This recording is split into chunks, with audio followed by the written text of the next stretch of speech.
to be completely honest, I felt disappointed with the culture that someone could just tell you that they oppose her, and there wasn't more of a outcry behind it. And I've never said that before because he also said a lot of stuff about me and other people. So the reason why I've never really said that in that way, like, oh, I was disappointed, because people hear you being sensitive or quote unquote emotional about or expressing a feeling like that and feel like, oh, you just hating because he said something about you. You know what I'm saying? Word. Oh, because you were considered that backpack. He like I'm taking it personal. Well, he passed you now. That's why you mad. Yeah, that type of thing. So it's like I've never wanted to be looked at it that way. But honestly, I'm like, yo, there's nothing hip hop about posing. And what I will say about Kanye is he was honest. He was honest. Will I Am maybe was honest. I honestly was. Beyond the Will I Am. Will I Am shit. I ran into Kanye. I haven't seen Kanye since he said that. And I seen him. And I, you know what I'm saying? And as I was walking up on him, the first thing he said, I knew that was you across the room. I could tell from your baseball hat. It's Hoffa, trapper turn smack rapper. Only smack rapper that you know is smack rapper. Yo, I want to say big shout out to the Knicks. You know, you guys played really hard all season throughout all the injuries to get where you got. It's still a great accomplishment. I want to just clap it up on the Knicks. All right, we back. Fake love from a non-fan. I was about to say, yo, that nigga turned this way. The sincerity, I don't get it. He had the sincere face. The nigga turned around again. From New York. I've been representing New York for the longest. I've been around the world. Anti-Knicks Been around the world representing New York. And it's a hater like this that just won't show love. I'm a hater? Yeah, bro, I'm showing love. You pop shit about the team. You only happy now that they started winning. I've been sitting here talking about how good they did the whole time. You did that just now. That just now happened. As soon as the camera came on. As soon as the camera came on, all of a sudden oh, by the way, I want to give a shout out to the Knicks. Bum ass nigga. I want to give a shout out to the Knicks. You was talking about we was in here crying. Shout out to Brunson, man. You was talking about we was in here crying 20 minutes ago. I think I'm gonna start following Brunson now. I'm just. What do you mean?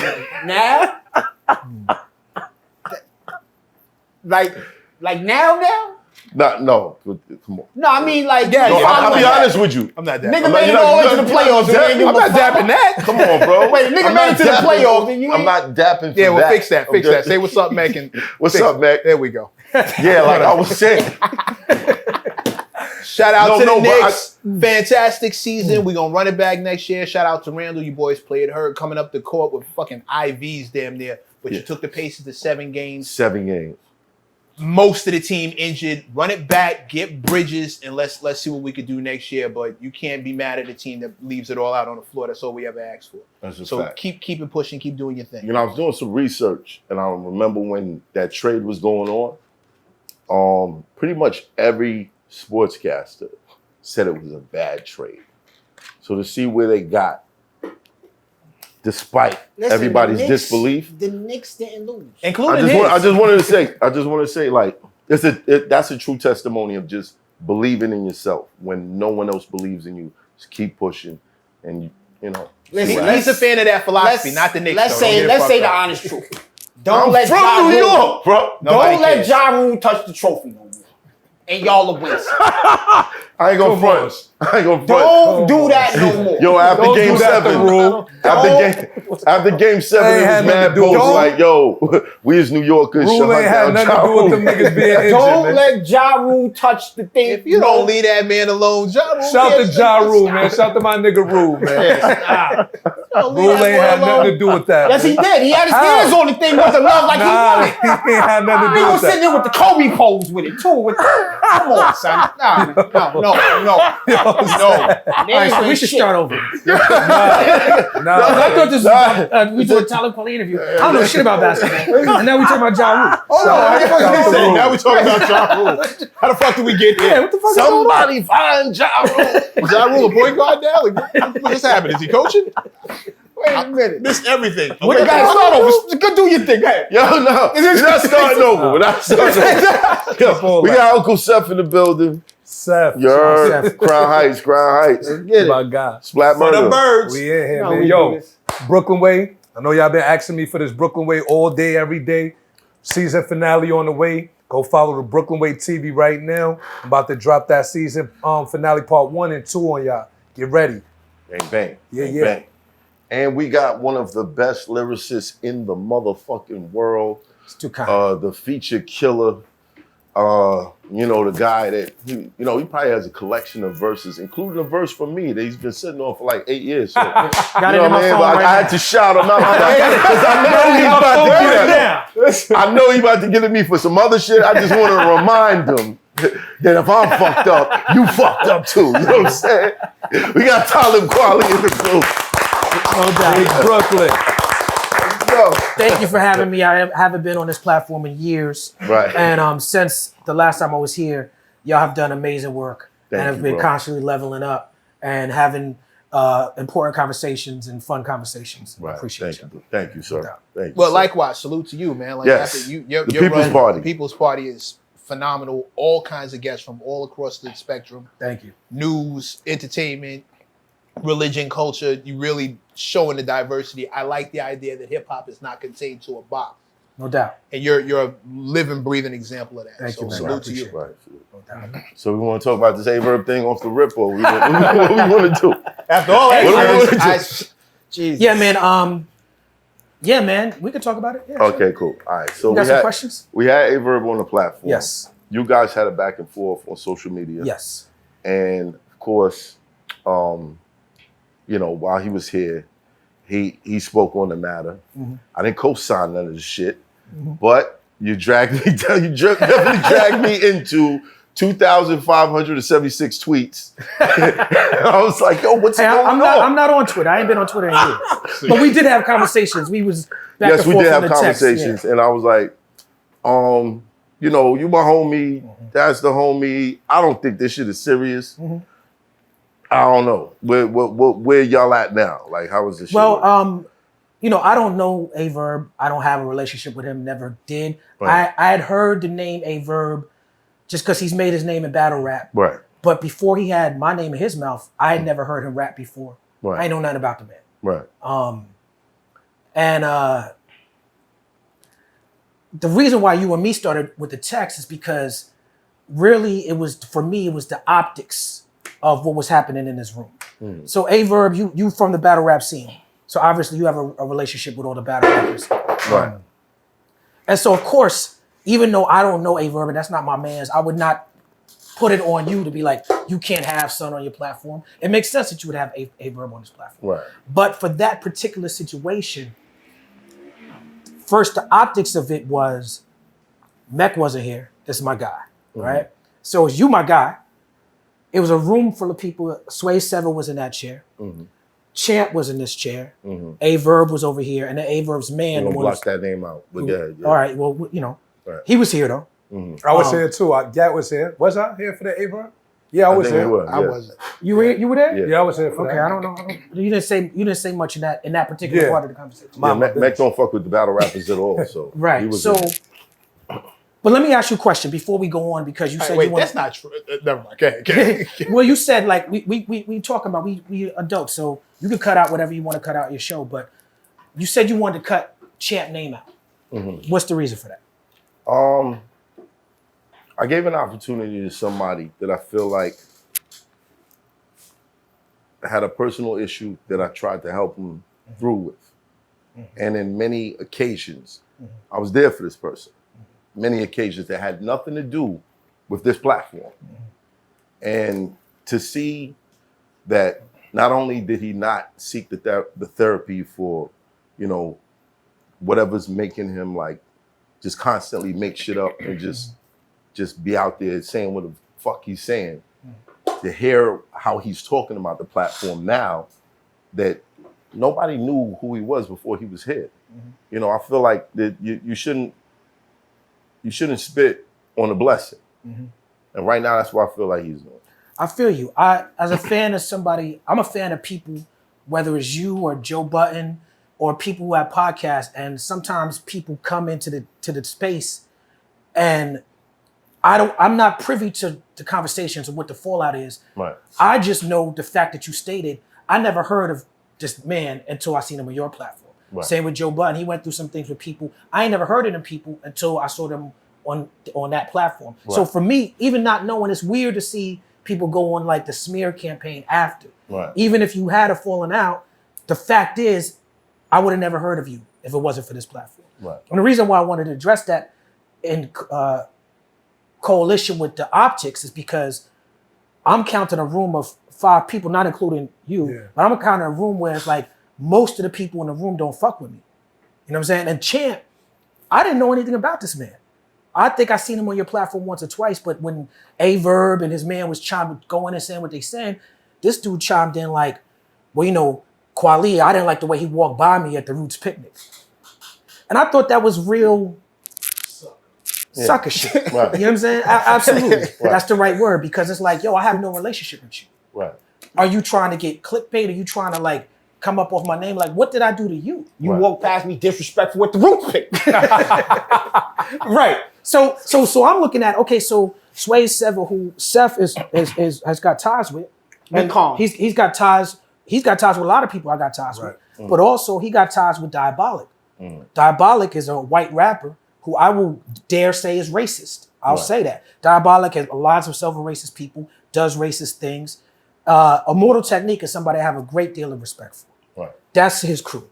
I went on tour with Sway, Immortal Technique, Chino XL, the whole crew. Right. Bunch of good guys. Rebel Arms. Right? Rebel Arms. Right. Rest in peace to Pumpkinhead. You know what I'm saying? Like Jay this Arch. is yes. Rest in peace. So this is Yeah. this is my people. I thought it was my people, but they was rolling with Diabolic at the time.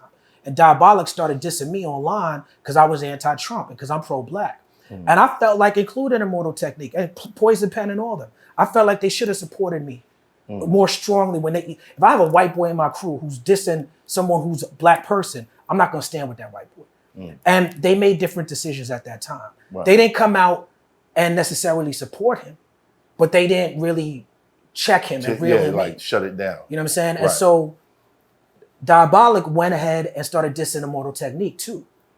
So I thought that was weird. I thought it was weird, with all respect to the connections that they have, I thought it was weird for Sway 7 to still roll with Diabolic or still defend Diabolic if Diabolic is dissing me for no reason and also dissing your man. Right. Fuck me for a second. The way he come at Immortal Technique is foul. And you know what? The optics. Being around these brothers and hearing, you know, they all have their personal gripes. Right. And within the situations, but I'm not. If I go out and I say something on a platform, it's to discredit people trying to discredit my platform. What you mean? Like, if I'm not gonna jump out there, like, you know, we had other co-hosts that left and they chose to go to platform. Right. Try to discredit. So when they this said platform. what they said, I was all right, let me just clear the air. This is what really happened. Y'all could believe who y'all want to believe, but I need to put my story out there just so y'all don't think this is some real shit. Right, you know what I mean?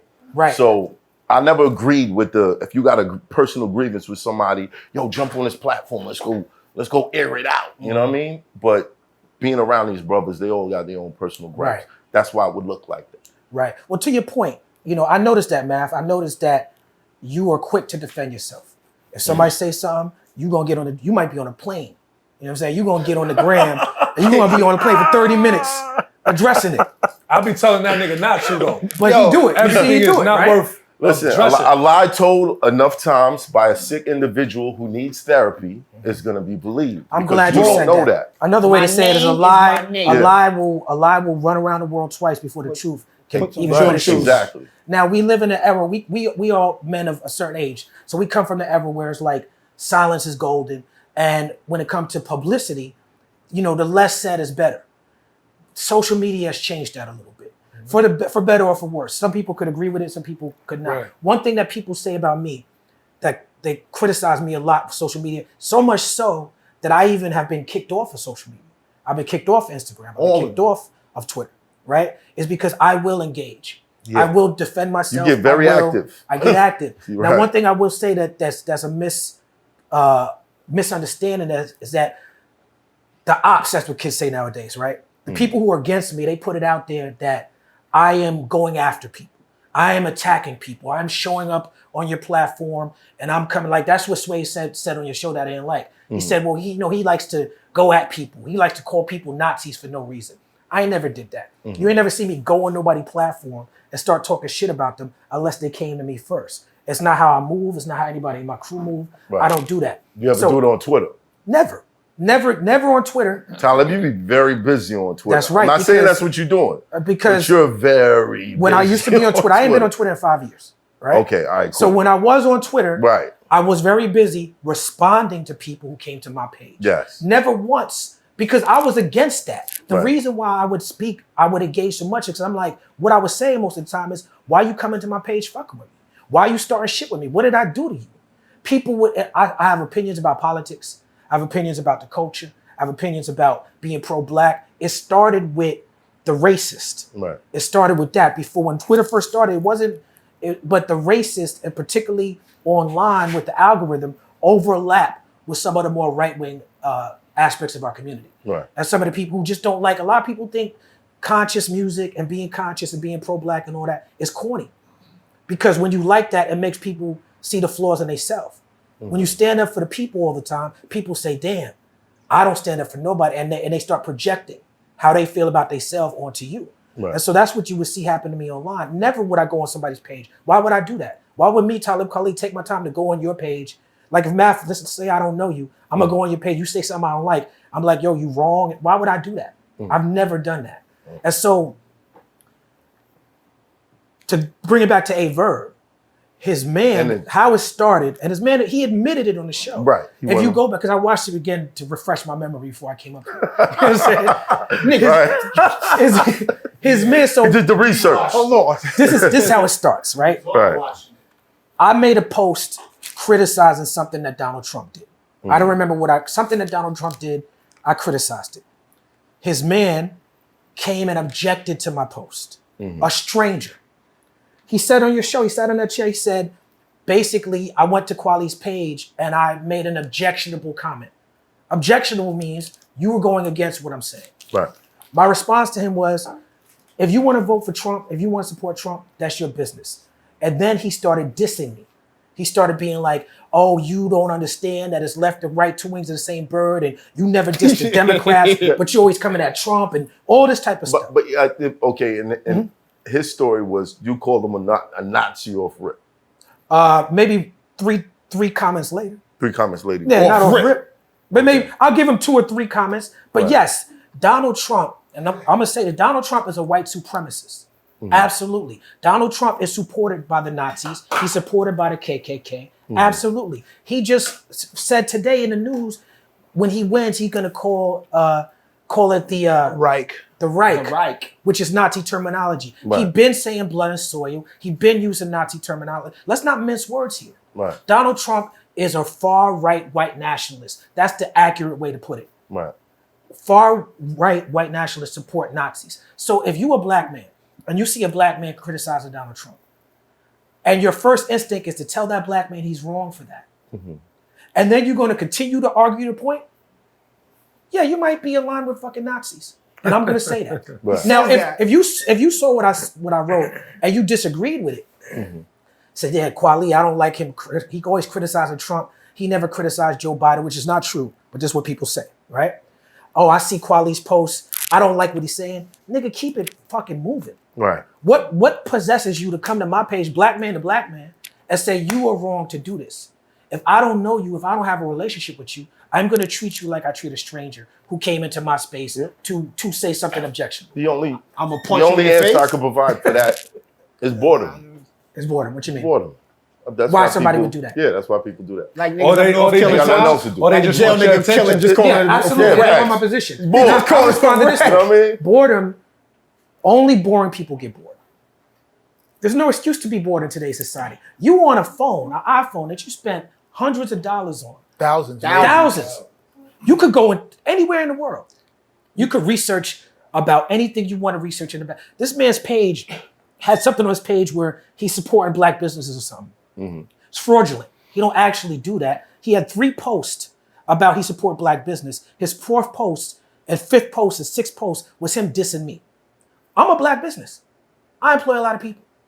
If you are supportive of black business, why are you on your post? You got 3 posts supposedly supporting black business in St. Louis, but you got 3 posts dissing Talib Kweli because you don't like the fact that he don't like Nazis. Shout out to God Family Art. Shout out to all black What do businesses. it actually say though, man? GFA, God Family Art. Shout out to the homie. Animal what? I'd have to. I'd have to. There's a fire shirt. Yeah, thank you. Okay. So that's how it starts. All right, so my qualm with you is I feel like I criticized one of your bars one time Yes, in private. in private. Yes. And Which I'll let me just say this. I fuck with you. right. You my mans. Right. And I say that because I don't let people do that to me. Right. I let you do that because you my mans. Right. Because I respect your craft. Right. But I said to Seth, I said, normally I wouldn't let somebody just criticize my Yeah, craft. you were the bomb first. I know your style. I've seen it. You were the bomb first. But I respect that. You know. And the fact that it was a private conversation. Private conversation. Right. Now hold on. That's Yeah, because I'm not gonna do that publicly. That's the Yeah, problem with the I'm not world, gonna do that is that public. y'all don't just y'all got that phone and use that shit to do everything but call. Well, that's why I fuck with Right. Math, because we could get on the phone. Right. You know what I'm saying? Right. But Right. even in all of these situations, Even though right? you did say the bar with a Verb in it. I did. You did. You brought I it did? up. Yeah. I brought it up. Dairy Cow bar. Dairy cow. Dairy cow. Yeah. Right, Yeah. listen. But you proved me wrong. You said, Okay. nah, there is technically Right. there is a Dairy dairy cow. cow. Right. You know what I'm saying? So, like right. you can't just couple all of them. They're not all dairy Right. cows. And I Right. was speaking specifically about dairy cows. So you're versed in what you're doing, what you're saying, your lyrics, everything. Yeah.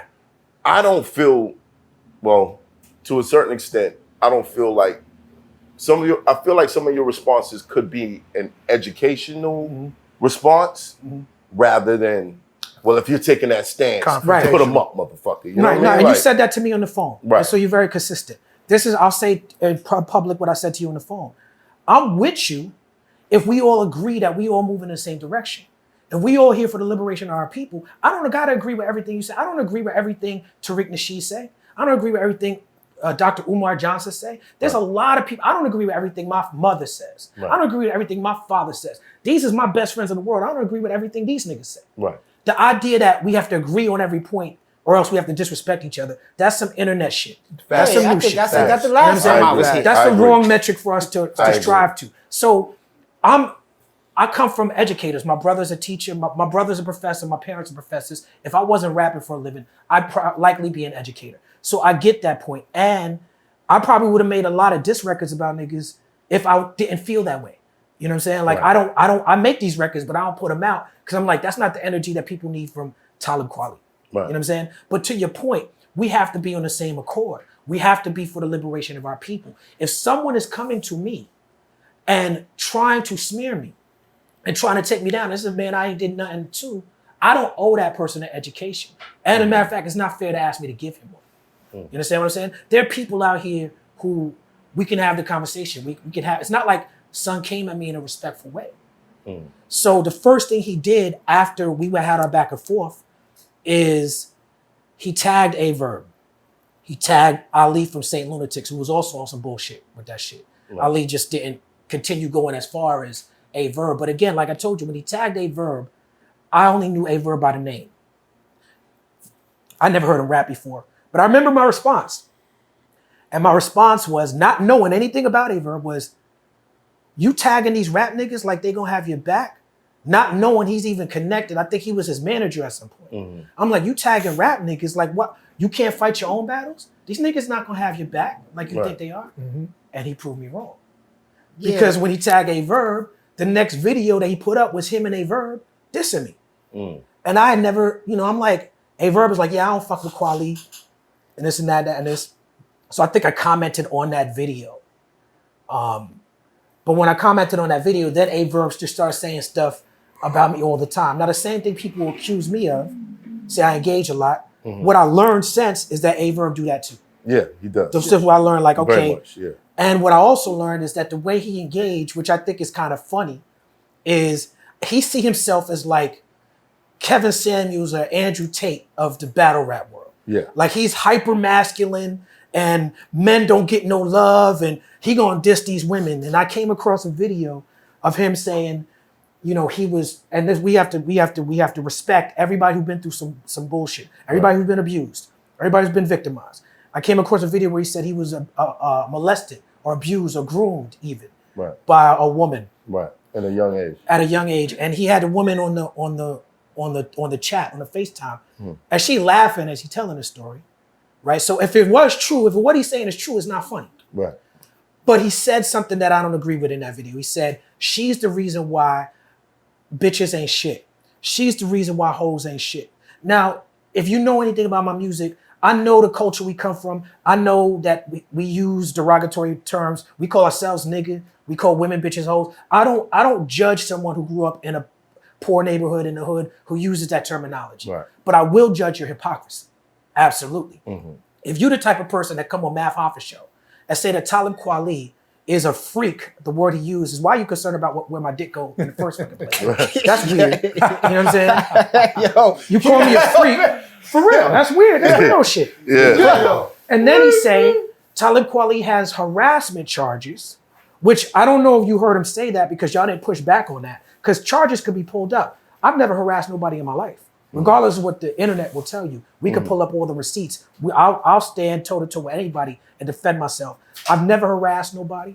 I've never assaulted nobody. There's no cases of me abusing anybody. This man came on your show and said, Talib Kweli has harassment charges and be attacking women. And then immediately his next sentence out of his mouth was, I don't harass no hoes and I be checking bitches. So if you have an issue, a supposed issue with how you think I treat women, which is a lie. Right. And the next thing out your mouth is, I check bitches and I don't harass hoes. Come on, what are we even talking about? I think he was trolling them. Listen. That's trolling. We cool with that? Ain't that we cool with it, but that's what niggas do. But a lot of people use that he was trolling to justify some bullshit. A lot of people do, and that's not something that I condone. Like not just right. Verb, You can't make that but just the norm. people with the right wing. When the motherfuckers is doing the okay sign to each other to signal, and they be like, "Hey, that's you doing some rape." Oh, I'm just trolling. Or when Kanye is saying what he's saying, and people, well, he's just trolling. Like we can't, as a community, because we are a community, we can't depend on the society, the media, the police to hold our community accountable. We got to hold our own community accountable. Right. You know what I'm saying? Trolling is not an excuse. And I'm not saying that's what you're saying. That can't be a norm. I get what you're saying. But again, I took you guys back and forth as entertainment. I didn't think it was anything serious. Yeah. It's not, because the nigga is arguing with a nigga who went from a perm to dreads. And I told him that shit is not conducive to what we do out here. Who we are as people. We are Brooklyn niggas. Old Brooklyn. You didn't have a perm. We do not yo, son, what are we doing? So look, let me qualify. I don't follow battle rap, right? I don't follow battle rap. Fuck is going on out here? These guys I battled them already. So I've seen that too. Listen, I take nothing away from anybody's craft. And I say that, you could be a doctor, lawyer, MC, whatever you are. As a person, that's how I judge you, right? I'll tell you how the whole Asian Verb shit, as far as, because at first I said the same thing, yo, leave this shit alone, something's wrong with you. But then the nigga Verb said, even if my man wrong, I'm going to defend him because he's from the town. Yeah, that's some bullshit. Now, let me tell you something. That's not how we get down. That's not how I get down. That's not how we get down. I'm going to tell you when he lost. So that's how you lawyer to some bullshit. Right. Everything y'all talk, I in the one ear out the other, he ain't in present. I can't, it's nothing for me to talk about. He not here. If he was here, we could have a conversation about something. Right. Other than that, I'm not the internet and all that. I love y'all two niggas. Y'all niggas be on time. Yo. You've been living in Harlem too long. Listen, it's not hard. Listen, man. Y'all niggas, it's hard to get here. Man, I told these niggas. Why are you talking to me? I was here before you. I know. No, you wasn't. Yes, I was. Listen, when I got here, the gate was down. Yeah, me too. I hit these niggas Me too. Me too. The gate was down too. I was with the other way. Man? These niggas don't respect our time, man. This is what's going on Earth. We was on time for each other. I got y'all niggas on all this time. That's the new black people time, nigga. Listen, I get there when I be there, and it's the right time when I'm there. That's right. That's exactly right. That's that bullshit. This is friends. Okay, well, where do y'all stand now? Like, I mean, I don't have a relationship with him. This is what I also don't like about the internet with these situations. So somebody will come, some stranger will come to my platform and start shit with me. and I'll go back and forth with them. And then they mans will jump in and they tag their mans and this and that. And then people who might know both of us will be like, y'all gotta solve this. No, the fuck we don't. Why do I don't need this nigga in my life. I don't. Right. He didn't exist before. I don't have to squash shit with him.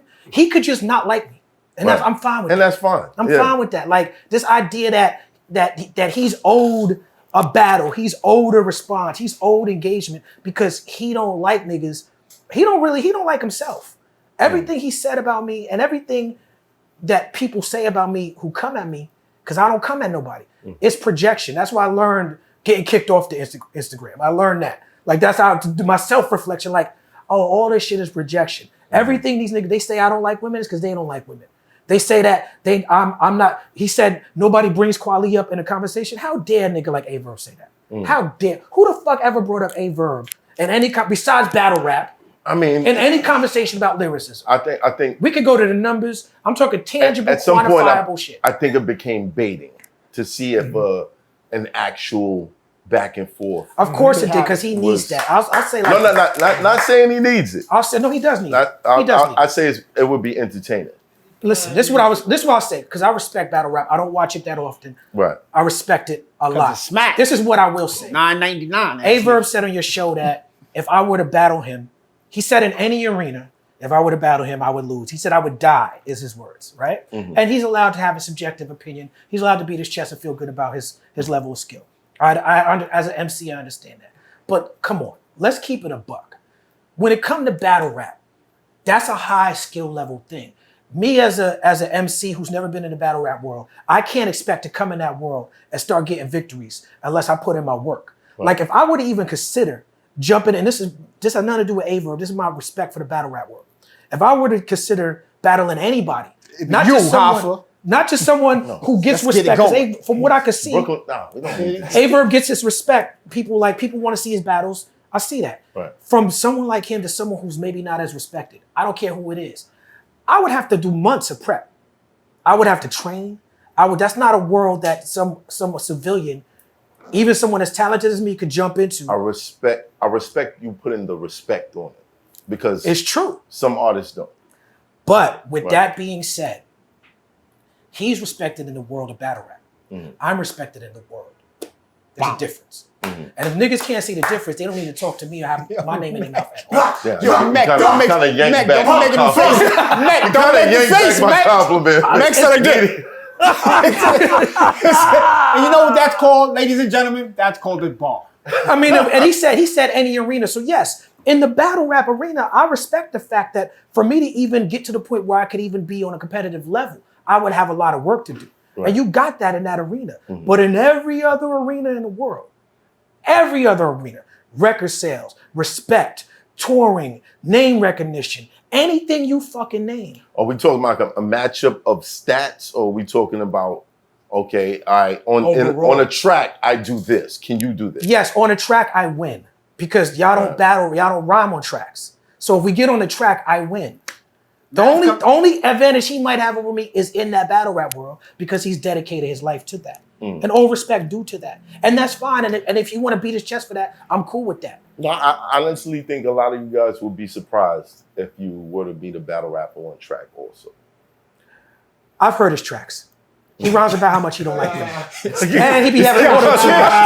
This nigga has a problem with women. You tried. This nigga has a problem with women. You know what I'm saying? My God. All right, look. We gotta be humble. You can't just be a You knew about the inventory that you didn't know. Y'all both the homies, and you know, it's cool. As long as y'all, it's respectable. There's no war, no physical problems. Listen, but I need y'all to know, like, it's never really that serious. No, you're right. It's like, and I have no beef with this man. I'm concerned about his hatred for women. I am.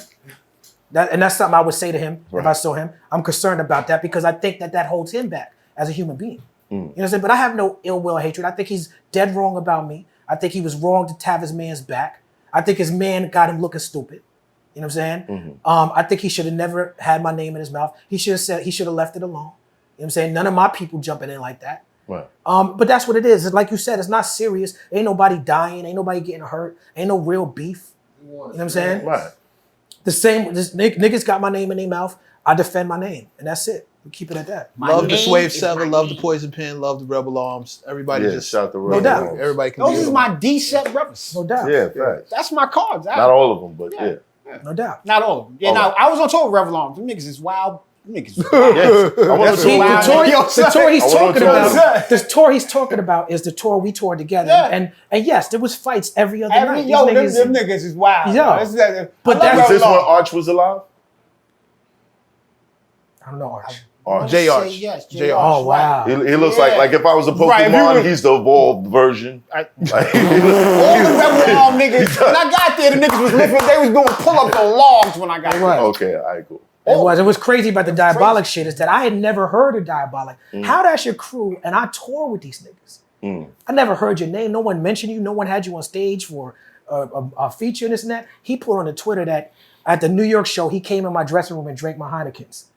So you a thief? What? Like you a white boy stealing from a black man at a hip hop show? That's who you Nigga is? said, so you a thief. Like, Yo.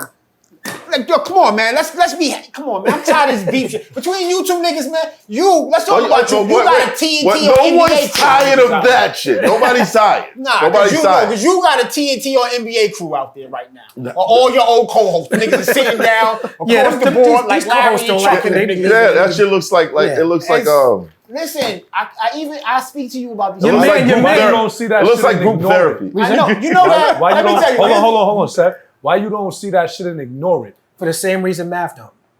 For the same reason why Cat Williams, even though nobody was busting at him, went on Shannon Sharp and aired everybody out. And what did the culture, the same people who tell me to shut the fuck up, we gotta protect Cat Williams. He's telling the truth. You know what I'm saying? Like, the way that people act now, every podcast is about podcasting and the beef that this one has. And then the way that I act on Twitter 10 years ago, I was just ahead of my time with this shit. Everybody doing the same shit. Everybody was telling me ignore the shit until it come to them. Then it come to them, then everybody doing videos and going back and forth. You know what I'm saying? So yes, I'm not saying that you're wrong.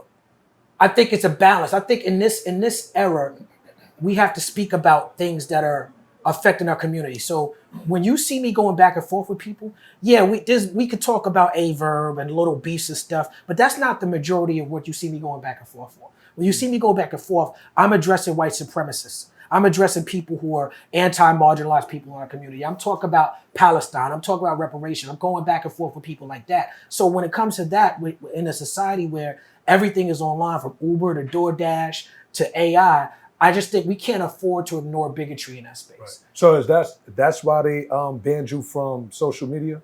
Yeah, so the Twitter ban was because I was being heavily trolled so much I was getting death threats. And people was calling my phone saying, you're gonna die, your mom's, and people was texting me my mom's address, talking about we gonna pull up at your mom. Remember, we went to Mega Everest that day, that's when my mom worked. I had to call my crew, he had to go make sure that my mom was okay. All this over racists on Twitter coming at me. And one of them, I made a mistake. I posted the screenshot of the threat that I was getting, but it had the number in it. They said he And died. Twitter, I had a relationship with. They used to email me and they used to tell me, people complain about you all the time, but I'm not breaking the rules. So they complain all they want, but they was like, look, we get so many complaints about you. You posted this phone number. That's doxing. And I'm like, well, this phone number, I'd already checked. It's a bogus number. It don't actually exist. That's why I thought I could post it. But I learned the hard way. It's still, again, no matter whether the number's fake. You can't post the Just number. posting numbers. TOS. Right. And so I'm cool with that. Like, I don't like to be someplace that I'm not wanted. So when I got kicked off of Twitter, I was fine with that. I got kicked off of Instagram. Instagram doesn't tell you why you got kicked off. But my last post on Instagram, I used to post a lot of pro-Palestine posts, just like Sean King, who he went ham. He got kicked off of Instagram for his pro-Palestine post. But I posted a post in the midst of these pro-Palestine posts. Remember when the Hasidic Jews in Brooklyn they found the tunnel? Yeah. Right? They found the tunnel, right? Right. The pandemic tunnel. Right. I was trying to make a lighthearted post. Math What'd you neighbors say? And I wrote, doing neighbors and shit. I posted the video. Yo, that's the homies. That's the homies. Right. And a lot They got of weed, all types of shit, you know what I'm saying? and people don't know, but a lot of Y'all know what be going on in crime. Yo, son, go to Notion and St. John's to the cave. Y'all niggas is Shout out to Ben, you heard? what Shout out people to Ben. don't know, a lot of the Hasidic community and which black people in Brooklyn, particularly in Crown Heights, we have A beautiful very- relationship. yes, but a lot of Hasidics are pro-Palestine, or at least not down with the Zionist shit. But, Right. Right. But anyway, I posted a thing and I wrote, "This looks like a regular Tuesday in Brooklyn to me." Out of here. And within 5 minutes, my account was gone. So I don't know if that was the post, but that was my last post. Wow. And You out here talking Did about you- Jews in Brooklyn? Yeah. Out of here. Yeah, Did you that's try to crazy. get your account back? No, there's Instagram is not. I got kicked off Instagram before, and I paid to get my account back. Damn. Nah, fuck Instagram. I paid to get my account back, and so I could have did that this time, but this time I was like, it might be time for a break for me. You know what I'm saying? They just stay on social media. Let me Yeah, it tell might you, be when time he got for kicked me. off Twitter, 3 albums and a best-selling book. This nigga don't listen to just leave these niggas alone.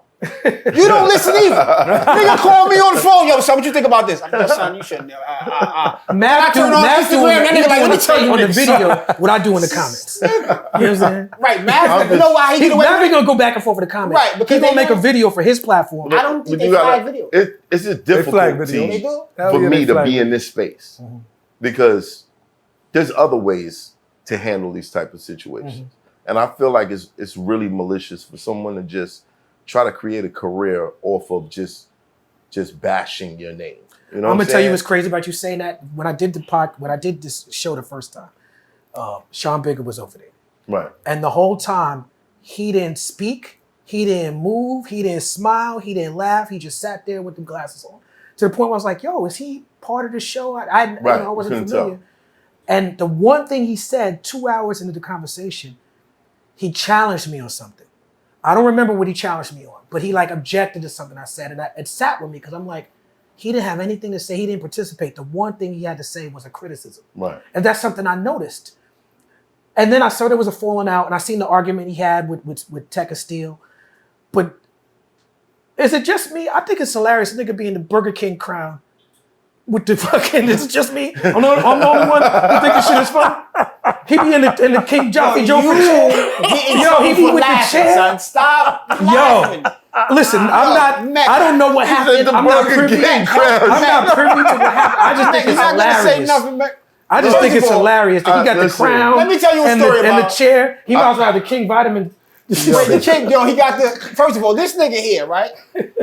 Here's what I love my friends, but sometimes you niggas is worrisome. Whenever my phone start ringing with a lot of things, I know you niggas did something. Right? This nigga- Remember Instagram with the mother, yo. That is I got crazy. so many phone calls talking about, yo, yeah, Mav kicked you off the show too, huh?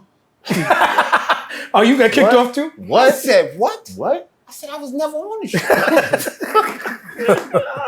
They wanted you to Fucking join the y'all co-host Hate Brigade. Yeah, they wanted you to come. me. Niggas reached was- out. I said, They yo, reached out to. I said, fam. I had to let it be known that I just kind of visit places and niggas let me sit around. I'm not really here like could- that. I've been on the Brooklyn way. Look, me personally, I just couldn't Right, live my and you life. did a good Thank job. you very much. My Hold man on. went crazy. I couldn't live my life claiming a credit that wasn't warranted and knowing the only time people are gonna look at me is if I say this man's name. You could. That would be an embarrassment Here's to what I me. learned a long You about to time bring ago. up But consequence I'm right now. That's what it realizing is. for some people, that is a level that they're comfortable with. Listen. They're like, yo, listen, if we're gonna have a career, we have to keep speaking on this guy, or no one's gonna care about us. Gentlemen, And this is the path that they show for this. It's just prostitution whack. is a thing. Yeah, Meaning that prostitution. money and pride have never had anything to do with each other. It's crazy. All right? Money and pride have nothing to do with each other. Nothing. And if y'all keep thinking that shit, y'all are gonna keep being mad, and then I'm gonna be on the phone with you niggas trying to talk you niggas off of trying to kill somebody. So please, money and pride. Niggas are gonna say y'all name. You know why? Because you at the top of your game. Niggas hate Kobe. I hated Jordan. You know why? Because he's the best at what the fuck he did. He made my Knicks. You sorry sons of bitches. What did I tell you about Floyd Mayweather? the He other day? made my Knicks look hard. You listen What? to what I'm telling you. What did I tell you about Floyd? Niggas Floyd hate Mayweather Floyd the because other he's day? 40 and Repeat it because I'm pretty sure it was a bar. I said niggas didn't go to the fight to watch him win. They went to the fight to see him Watch lose. him lose. That's a fact. He made all that money from the box office because people were paying to see him lose. Nobody paid to watch him win. They were used to seeing him win. They paid to watch him lose. Right. You gotta we all have to realize that this is what this world comes with. You see me being calm, you see me not talking, it's because I don't give a fuck. I know exactly, I've seen how this movie ends. Mm-hmm. The black guy dies first. Never fucking changes. It's all the same thing. I'm from the era where niggas wrote letters to slander somebody in the Source magazine. You getting all hyped up today over an app like it's an app. If the phone died, it goes away. These people are talking, why would they lie? Misery loves company. Everybody forgets that when it No, my favorite is if they lie and sue them. You gonna sue a bunch of broke liars? That's what I'm saying. No, People don't understand that part. They're like, yo, no, listen. You know what it's gonna take. If you don't have respect for the people who are talking, if these are disrespectful people or people of not of good reputation, I've never understood why you risk you waste your time, you waste your energy, you risk your freedom and your health to get at people who you swear to me are beneath you. I'll never understand that to save my life. Street niggas go to jail. Why? Because I was beefing with this nigga. Why? He's a mutt, he's a bitch, he's a hoe. Yeah, but you're beefing with a mutt and bitch. Why don't you just ignore this nigga? Why are you paying this nigga any attention? I've never gotten that. I've never been able to get into that or make it make sense. It's never made sense to me. Because now niggas can monetize. Niggas is like, yo, you know what I'm saying? Now, I can fall in this algorithm. If that's I can pop shit back. It's that, but it's also the ego of it. It's also the Marlo Stansfield. My name is my name. If that's worth I it never to you, said don't defend yourself. Hold on a second. If that's worth it to you, then go ahead. But don't complain about it afterwards. I only know one way to defend myself. If this is the fight, if this is the fight real. you've decided to, if this is the hill you decide to die on, plinch flag, yeah, fine. Don't beef about it. The shit I beef about, I don't complain about. I go compete, I fight. I come in here limping. You don't hear me complaining. I went in there on purpose. Yes, you do be hurt. I walked in there knowing that nigga was trying to make it. He caught me right on the ankle. I say that. He broke a rib. I'm surprised I'm still here. I say that shit when you ask me why I'm hurt. I explain to you exactly what happened. You know, I got caught. Dude hit me with a great that blah blah blah blah blah blah. I got tapped this blah blah. I got hurt. I'm not complaining about it. Yeah, you have to know the arena. Yeah, I went in there to fight. You know the rules of the game that you play. The fight. If you walk into this arena, media, whatever it is, if I got to get slandered, if I got to get yelled at by this guy, that guy, they don't like what I said to him. They don't like how I talk to him. They don't like that I'm quiet. They don't like that I talk too much. All that comes with it. Complaining about what comes with it. It's like ordering a pizza and getting mad that it came with cheese and sauce. Nigga, it came with cheese and sauce. That's what made it a pizza. Right. And when you reply back, you give them power. Because niggas don't be having no power until you reply back. You're not gonna change anybody's mind. That's why I don't bother talking. I've never seen that argument work. I've never seen a nigga who loves Michael Jordan get talked into loving LeBron more by the argument. I've never seen a nigga who loved Kobe get talked into believing Jordan was better. It never fucking happened. So why do you like the idea of bothering? Just there's so many more things to do. Mac, let me tell you There's this. Talib Kweli verses that I gotta listen to specifically. Math is playing another record. Let's hear that. Let's go. Gat got a video coming. Okay, well that's important. Let's go do it. These are things that should take your energy. Somebody who needs to be mad at you to feel better about themselves, to entertain that person on any level is validating the shit that they're doing. You're giving them the endorphin rush that they want. And me personally, if that's your thing, rock out. If you enjoy doing that, not mad at it. If you like it, I love it for you.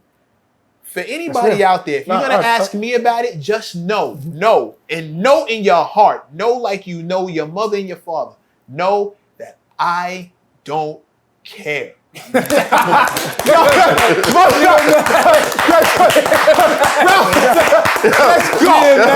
We're gonna take a 5-minute break. Listen, D-Seth. That's my guy. It was when Bloods and Crips came out. I said, "Wow, we have our own." Yeah, I didn't understand it either. I didn't understand it. I really didn't. No disrespect to Bloods and Crips. I have no. Niggas get money when niggas get money. Whatever. I feel like I come from when niggas used to be on one block, 3 letters. 50 points. Crown Street Posse. We were CSP. Simple. This is we the crew. I'm from that. We had our own thing. It was just us. You know what I'm saying? I didn't understand why y'all niggas want to incorporate something, and then y'all niggas incorporate some shit that because y'all don't even get along with each other. They got a movie, man. They got a movie. They had a whole Crip movie. sets be fighting with Crip sets. Let me tell you something. Let me tell you something D-Seps never did. Let me tell you something D-Seps and Low Lives never did. We ain't never go to war. We ain't never had no beef with each other. Y'all niggas want to claim something else? Lowlives doing a lot of fly shit. But y'all niggas, Emergicon, Firecon, Legion after Legion, just like it's a set after a set. We wasn't all D-Sep. D-Sep is an umbrella. Emerge, Fire, Construct, Deconstruct, Micro, 100 Legions. And none of us beefed. We went to 42nd Street every motherfucking Friday and robbed everything. Like, I tell niggas, I'm not a thief. Thieves is like, oh, somebody took my shit. Right. I robbed, nigga. I've been robbed. You know what happened, nigga. I was here. Write my name on the wall. Niggas had sledgehammers. Right. I was nigga. I was sledgehammers. Stealing just feels cowardly. Right. It's like, niggas is bitches. like I'm mad pussy. I gotta sneak around and take shit. Here's how crazy it was, right? Like a mouse or something. Like a mouse. D-Sep niggas started turning low life, right? Ralphie's kids turned into low life. Niggas wanted to be fly. Niggas didn't have a problem with it. But D-Sep niggas had a real problem with going in and putting shit up their shirts. So came the birth of the word that was called steaming, which is now a pandemic across the nation. But it started in Macy's downtown Brooklyn. Now we just gonna go in here. We're gonna go to the low section. I'm gonna knock the mannequin over. We taking everything. Yeah. If the guard come, I knock the bitch through a whole set of clothes. You know, niggas like don't hit women. That bitch had a badge on it. Damn, Seth, we gotta take that part out. We not even on air. Yes, we are. You snitching on me? We're gonna take that out. You can take it. Listen, just no, blank you that know part. what? No, don't Blank blank that part. Don't blank that at all. No, definitely take that. Listen, I'm sorry. Security is security. If you a grown woman and you get knocked out by a 12-year-old, Right. bitch, The views That's the one expressed. thing. I have rules. No women. All right, you know what? No women. No women, no old people. I got you. If you Does not change the fact that I was 12 and I knocked that bitch straight through a window section. If you by the grace of God or your own strength was able to keep your shit, God bless you. I listen. God bless you. Like I said, I've taken a lot. But that was back in the days, and you've since reformed your let me tell you, scandalous ways. you have to understand something. I have daughters on earth. I don't condone Energy God, right? Who? You That's the energy God. What's my man name? Now speaking of back in the day, Elephant man. I gotta ask because there's been rumors. Don't hit people. A lot going. It's been a lot circulating. What was your take on the Drake and Kendrick? Drake and Kendrick. Yes. Mr. Ghostwriting's okay. That's crazy because Thank you, so last time I was here, we had a You'll whole call him out. conversation. We had a whole conversation about ghostwriting. That's what you call a callback, right? Right.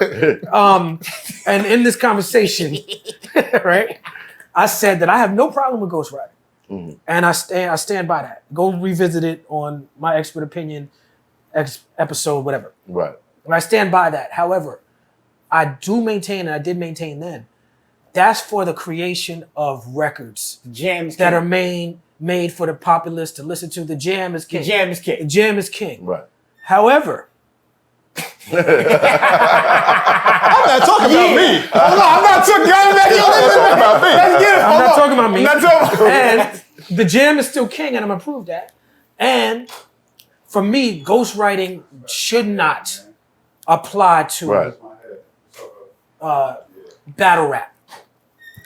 Right? Ghostwriting for me. Yeah, of course. Like if you battling somebody, if I'm battling you, I need to know I'm battling you. I don't want to know mysteries in the thing. Right. You know what I'm saying? And if I can't even imagine why somebody would have somebody else pen a battle rap. Hold on, wait, stop, wait. Hold on. Because for them, it's more about the clout or getting the win than actually getting the win themselves. The integrity of winning. Got you. So I have to ask Yeah. You know, and it's funny in battle rap.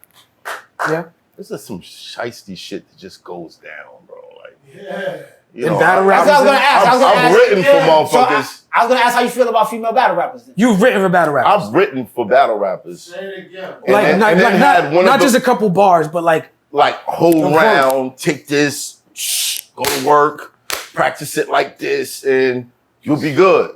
I mean, I guess. And then I had those people come out and say they wrote that don't for work me. for me. Yo, battle rappers some shitey shit sometimes, man. In the world of hip hop, you should be pinning your own shit. Thank you, sir. If it's not the hook or the bridge, if it's your bars, you should be writing that. Listen, I feel like in the case of what he's saying, the jam is king. No. No, but listen, but the jam is king. We still disagree. The jam is king because I'll tell you why. I respect Drake a lot. I respect Kendrick a lot too. I respect J. Cole a lot as well. I know Kendrick and J. Cole better than I know Drake. When Drake came with that first joint, I don't even remember the name of it. He lost. No, it was a joint. It was a joint. It was a joint. Push-ups. Push-ups. Yeah. As a record, as just a fan of the music, I liked the record. And I was like, wow, that sound like, me as a consumer, that sound like that could maybe get some run this summer. Right. And I don't know Kendrick's plan at this time. Right. I do know he's being taunted at this time. But when he's making like an album about you, and this record, Not Like Us, like as much respect as I have for everybody involved, I don't think it's debatable what the impact of Not Like Us is. It reminds me of Back to Back, what Drake did back in the day. It might be even bigger than that. Bigger than You know what I'm saying? Like Disney. It's like, and so it's just an amazing record. Don't believe that shit. It's I an seen amazing the record. video of them playing it at Don't Disney. believe that shit. You know what? This is new. If I wasn't there, you're right. You're right. You're Don't right. believe that shit. You're right. My DJ, Spinelec, he's from LA, and I just did a show in Santa Fe, and I said, Spin. He said, Kweli, you ready going? And he's been, playing records to get the crowd hype. Before I go, I said, I'm ready. He said, all right. He went out there and he played that record, and I was like, as soon as like 3 songs in, 3 songs were rocking the crowd, I was like, listen, I didn't condone what Spinelec is doing. You know what I'm saying? He's from LA. I get it. The record's dope. Right. You know what I'm saying? But I'm Switzerland when it comes to, my brother is like, not I don't want to here. be online with y'all saying he's picking sides. My Right. brother, my brother not here, so Spinelec, I let them know it's Crip. Don't do that. Allegedly. Christ on a cracker. My brother This Spin ain't fucking here, so I time. let y'all this Crip. Yeah. Shout out to Spinelec. Then I let y'all know. So not Like Us, you feel like was a nail in the coffin. They said For now, They're who not knows like what's gonna us. happen in the future? according to Who knows what- according No, to I don't Kendrick's think man, people- they said he petty Pendergrass. They said he's not even remotely French. Yeah, I don't know if people really understood or expected Kendrick to be this lively.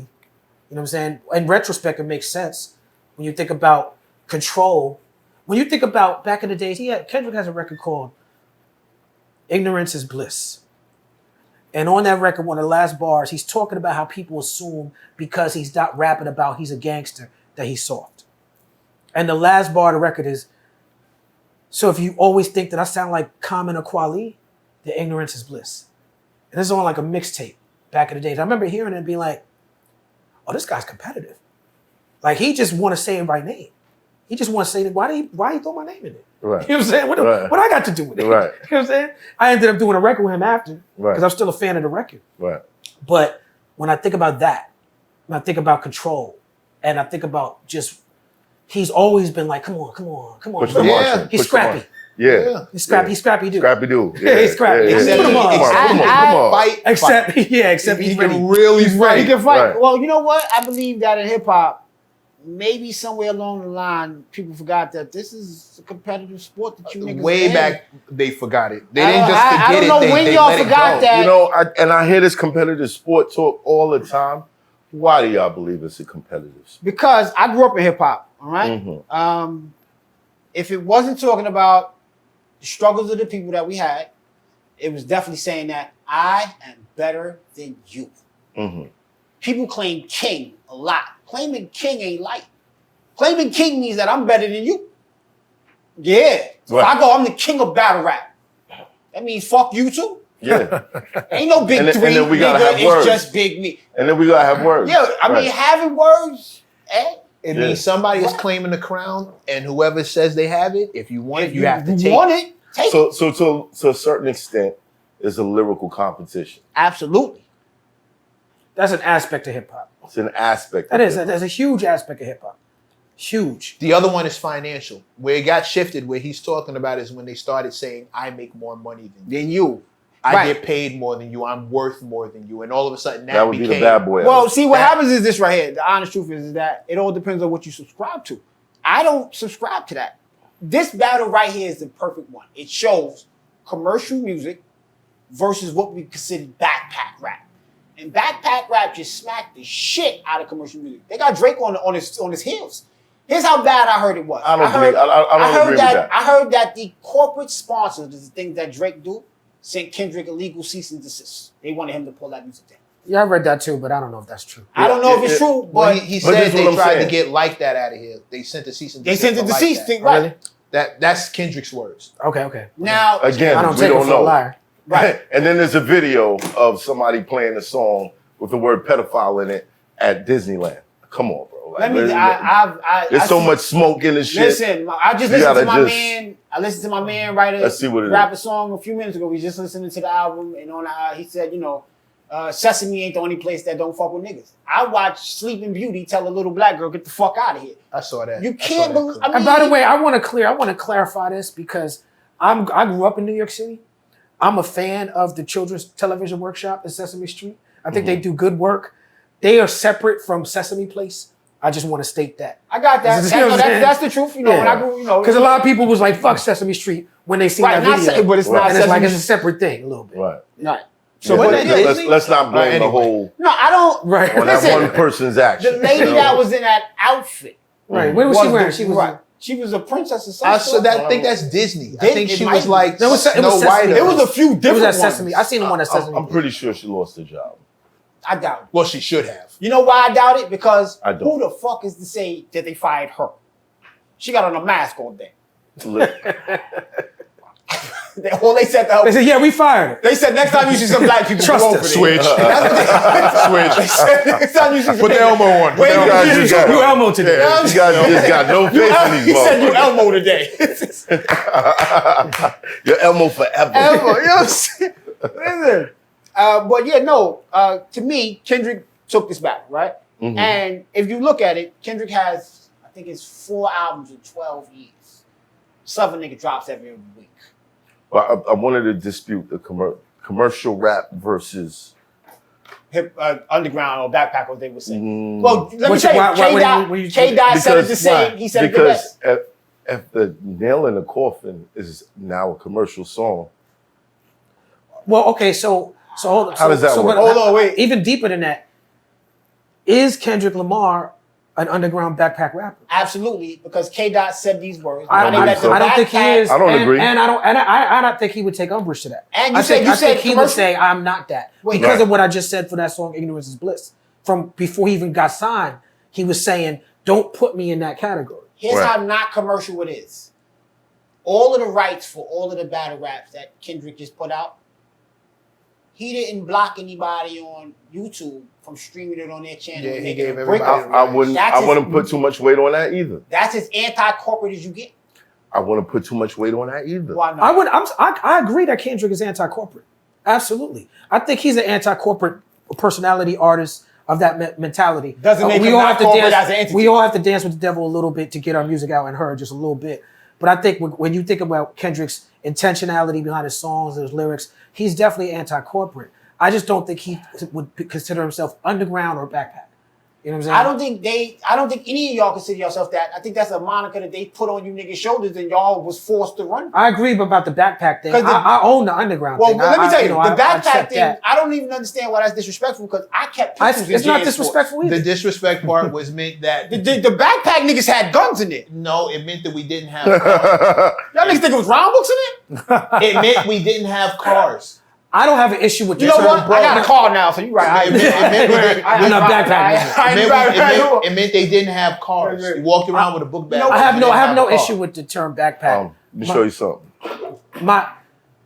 For me, the That's backpack why you don't thing. Believe everything that you hear. Kendrick versus Drake stealing bars live. Roll for your breakdown.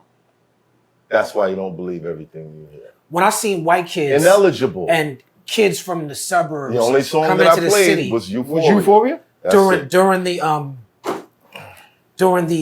don't think they let you quote unquote shit. backpack era. They was like he said, we come from the backpack era where people had functional things in their backpack, and it became during the raucous era. It became a part of your identity where you had kids in the shows dressing like black kids from Brooklyn, wearing backpacks, empty backpacks as a part of their outfit. Right. And for me, I didn't want to be associated with that. Right. But other than that, I didn't have a problem with it. They were dressing like niggas from Duck Down, and we're talking about Sean Price, Rock Ness Monster, which is Helter Skelter, two decent. Who I never saw with a book bag. I never saw him with a book bag. I never saw them, but I definitely Buckshot. That was a video music box. Right, that was a You know what I'm Duck saying? Who got the props? They Yeah. was both wearing book bags. So Buckshot performed with a backpack to this day. I seen Buckshot come out at the Apollo last year, walk out with the backpack, put the backpack down, and just go into it. Bro, one of the lines of the song is booming like a speaker with my $100 sneakers, baggy black jeans, knapsack, and my beeper. It's in the verse. Yeah. You knew exactly what he was doing. I got a beeper. I tell bitches I'm a doctor. Doctors don't wear Yo, what's wrong with Seth? Yo, where you find this nigga at? This nigga is Crying. You want to hear some funny shit? Where we find This is it? how I met That's Seth. My mother, Dr. Brenda Green, she teaches at Medgar Evers College, right? To this day. And she wanted me to have a summer job. So I got a summer job doing a summer camp at Medgar Evers College. I just want to say all my origin stories have a Goonie beginning. Now, me and my man Juju, who not here with us right now, we got into some shit with some people, with some dudes. What block was that? Is that Crown? That Carol President. Carol. We got bigger presidency. I got into some shit. I don't even remember. Not on that side. On my side, right? On your side, not on your side, right? You were Daisian, my nigga. I don't remember. We didn't like none of y'all. We didn't like none of y'all. I don't remember what it was No about. street niggas is nah, son. But I seen him You and the his guy, you cousin. heard? And we had never met them, but we somehow got into conversation about the shit. Me and Qua got cool because, and this is the honest truth, Medgar Evers College is on Crown and between Ocean and Rogers. Right. There's a back door where the gymnasium is at. So when he got the job there, he used to just let niggas in the back door to go play ball and run around. So that was my man. Me and him got cool at something like that. Right. You know what I'm saying? So when he had a problem, it becomes my I problem. was right in front of you.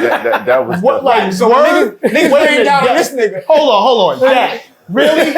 Really? when he opened the back door was crazy. Pause. That was wild. Right. You know I'm what? only do that. I'm only do I'll that take because that. Mecca told me to. You know? I'll take that one. I'll take that one. Pause. That was crazy. Pause. That was crazy. All the shit you reach for, that you No, reaching, that shit silver platter right there in front of you. Yo, man, and you just you left see how you silver start? platter. You just left that alone. But did I got you his- see how you Cause start? you He's letting niggas in the back door or something. Yo, you know what? You're not gonna. Hold on, nigga. We not gonna do me like this, I man. didn't We even not. catch it when he said it. Bro, I didn't either. Repeated it. No, Repeat it right. But I'm glad you fought for me right there. that be killing us in here know with what? the pause. You Here's can't what. say shit. I don't. You know what? As bad as that was, Cam, you still got the pause of the year, my nigga. On what? Oh, you didn't see Cam? What? Cam said, yeah, you know, because I be fucking grown men. You know what I'm saying? So What? and then went on. What? Nah. Yeah, so Cam Oh, yeah. Oh, Cam what's caught her the name? pause of What's the her year. name? Stat. Yeah, she checked him. She was like, wait a minute, Wait we a gonna minute. just skip Wait a past minute. that? And then they started cracking up like, you said that? That nigga, listen. That was Cam, funny. Yeah. My bad son. It's I a mean, slip. Yo, Cam, how's that view from under the bus? Yeah, listen. He just threw you smooth Yeah, under the listen. bus to get away from They that. ain't trying to get away from this Right. shit. Yeah, his shit no, was I'm not crazy. trying to go with my shit. I He was letting apologize. niggas in the back door. So that's how I got cool with it. Yo, son, hold on. Yo, wait, whoa. My nigga. Yo, Mac got Don't be back here laughing. Yo, Mac is an instigator. Yo, son, shit. Yo, Mac- Oh shit. Yo, Mac started it. Mac is bro. I tried to shit. chill. You know what I'm saying? Yo, Oh, God. you know what? Word. Nah. This nigga over here with the toppings on this shit. Chill, Mac. Man. I was Yo. chilling. No, I can't. I couldn't let What that. y'all- You got What was we friends. talking about? See, I was, Nah, he was talking about how y'all met. Oh, yeah. yeah, right. No, like I said, so Be careful. I'm not saying no. You know what? Story over. It's the end of the story. We cool. That's You it. see how he tried to throw Cam under the bus. This nigga is wild, bro. Bro, son, I just want niggas to know I'm not. You know what I'm saying? We was talking about King. Cam, you king this year. You got the calls of the Nah, year. but that shit was crazy. Nah, yo. Long story short, Yo, you know what? I met him back in the day. Please get us Right. out of here. Word And I this was shit do- right. We hung out for one summer, Oh, man. and I went on and had a rap career. Right. And I'm performing in Brooklyn. I think it was Brooklyn Bowl.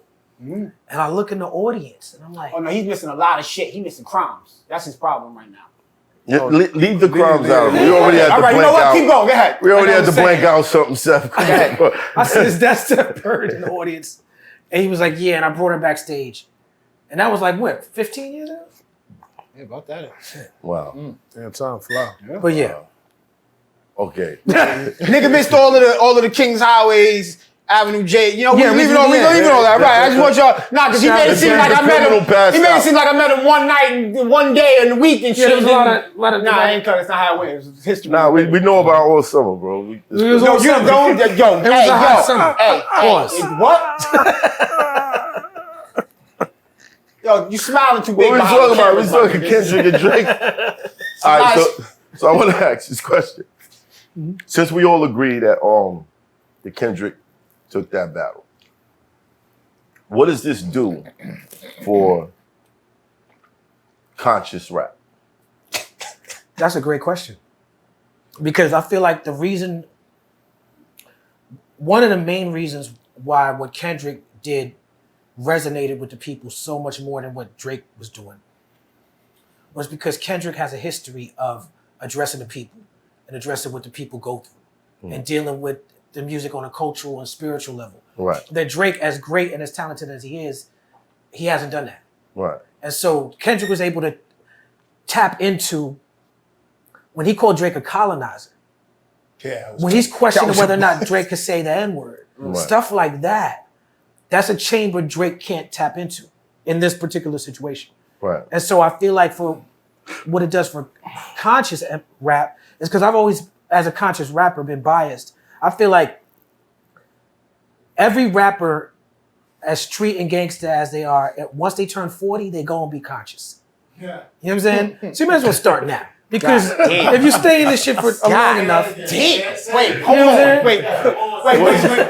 Once you turn 40, Wait. come on, you know better now. You know better than that. I mean, if Come you on. don't, by Old now, enough to not all, but most young of them enough do. to not give a fuck. Right, Most of them do. Most of them, their content starts changing. right. You know, you look at Jay-Z and Snoop Dogg and certain things that they've done later in their career. Gooch. Yeah, man. Styles P. You know what I'm saying? Like, Yeah, he has Yeah. a juice bar. Yeah. Several. And he's like on his health shit. He's on his, I'm married, I'm this, I'm That's that. right. All these conscious. Nah, Styles still shoots and you in Styles the was head. the hardest out. Styles He is still still shoots. murdered. Hardest out. Shoot him in the head. Yeah, Shoot him but in he's the looking leg. out one more time for the but summer. who he's shooting now is different. He's Last time shooting we at the saw- meat industry. Pause. That was See, wild. you started it. But This one right here, you church mouth. You started right there. You ain't have I nothing to wasn't say. gonna say anything. Nah, you you know know what I mean? what? But you started it, bro. Don't let that nigga leave people, son. I don't give a fuck. It's like nothing left, my nigga. Last time I saw Styles on camera, like active, he was in the face of a bunch of cops who were arresting somebody. That's right. You know what I'm saying? Right. Like his whole Me and Styles P He got put an his life album on the together line. Yeah. called The Seven. And on that album, I feel like Styles made me step up my bars in ways that I hadn't been challenged in a long time because of his level of consciousness. Right. You know what I'm saying? So it's like it all leans in that direction. And what Kendrick is showing is that you could have all the success, but the consciousness is really the staying power. That's really what gets people, you know what I'm saying, like invested in your legacy. Yeah. Right. Wait, You I hit have a him here. question. Yeah. If we're talking about conscious MCs, right, and we're talking about this era, the big three is Kendrick Lamar, J. Cole, and Drake. Drake.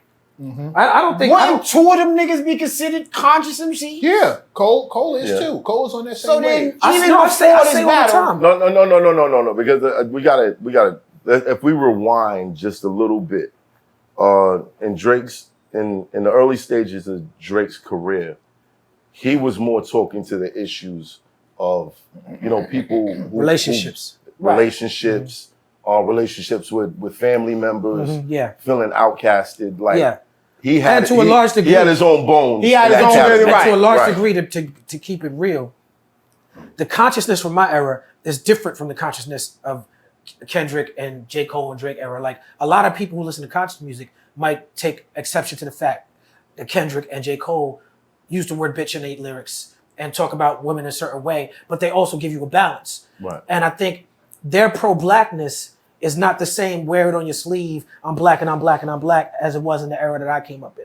Theirs was more closer to what Drake does, which is talking about yourself and talking about how you want to be free as a black man, to not have to fit in any box Right. or be a part of any particular thing that people associate with blackness, which I think is ultimately where you want to go as a movement. It doesn't. It's not supposed to be I about. saw Drake as I don't know if this gonna count as a hot take. His bones back in the day for me was Joe Budden. It was like emo rap. It's what everybody called emo rap, talking about your emotions, what you're going through, this, that, and the third. That was Joe. That was Joe. That was early Joe Budden. Yeah, When Joe I was heard- still from a certain mood music. boom bap, and he's from early the mood 2000s music. club era Right. that he was trying to fit in. But at but that time. I'll be honest even the with you. club shit wasn't what he made his. The mood music. Right. Right, That- the movement, that's right. where- People say Joe. I say Kanye. Joe. Nah, I definitely say Joe. Kanye. Joe was before Kanye. Drake When is we talk an about records like amalgamation. All Falls Down. No, Drake is that. He's Joe and that. Kanye. But Joe, That's but if Kanye's thing, not But taking y'all anything. don't Hold have on, hold faith on, in hold on. me. Not taking anything away from what Kanye did. But if we're gonna talk about it, let's talk about it. That mood music series, I Need 10 Minutes Alone. That was Joe's first album. Joe got on that and stayed on that. Like that. So if we're gonna really discuss it, that was Joe. Right. And if Joe put that in the game for people to now start, Song Cry and Scarface, the things that he was talking about being more, I hate to use this for lack of a better word, sensitive. Right. So y'all niggas just gonna Speaking disrespect your Al emotions. all Yeah, day. I give it that. No. But- Pac did a lot of We not- conscious we not rap. gonna But I give Al think no as credit. long as Pac is a conscious Yeah, MC, like Pac was- conscious pioneer, Yeah. icon when it comes to conscious music. as long as they were relating, I think that's the grounds that people kind of stay connected to. Even when you put out a record that might seem a little Out it's there. commercial-ish. You know what I mean? Right. People still remember those songs that kind of like keep Well, I them at bay. mean, Like I Drake's still on rock it. camera giving Budden his flowers for it. So we look Yeah. at this. It really Yeah, isn't he is. anything to debate. He's literally on camera calling him one of the greatest and Oh, inspiration listen, and all this other good stuff. Let's get it So- straight. Joe Budden, as far as being a wordsmith, hands Yeah, down, but Joe Budden- specifically to that emotional Don't get thing. that, When yeah. did 808 and Heartbreaks come out? Was that out before Drake's rise? I believe so. Hold on, let me check. Sorry, I definitely- no, because Drake was already breaking ground. I think So Far Gone was before, Before 808. right? But I think Kanye. Like we're saying, Drake. I don't know, bro. I'm not positive. I'm And not that positive. is- Look it up. I'm not It positive. might be in the same window. Definitely in the same window. I just Definitely don't know in the which same one window. came out first. I just know that for a large part of the era that Drake comes out of, that for me, that album had a huge impact on a lot of those artists. Kanye's. That one album. 100%. No. I'm not debating that. I'm not debating that. Kanye kind of birthed a lot of that genre. And Kid you Cudi, and you Drake. brought Kanye. So this is all your fucking fault again. I don't say I was right again. What?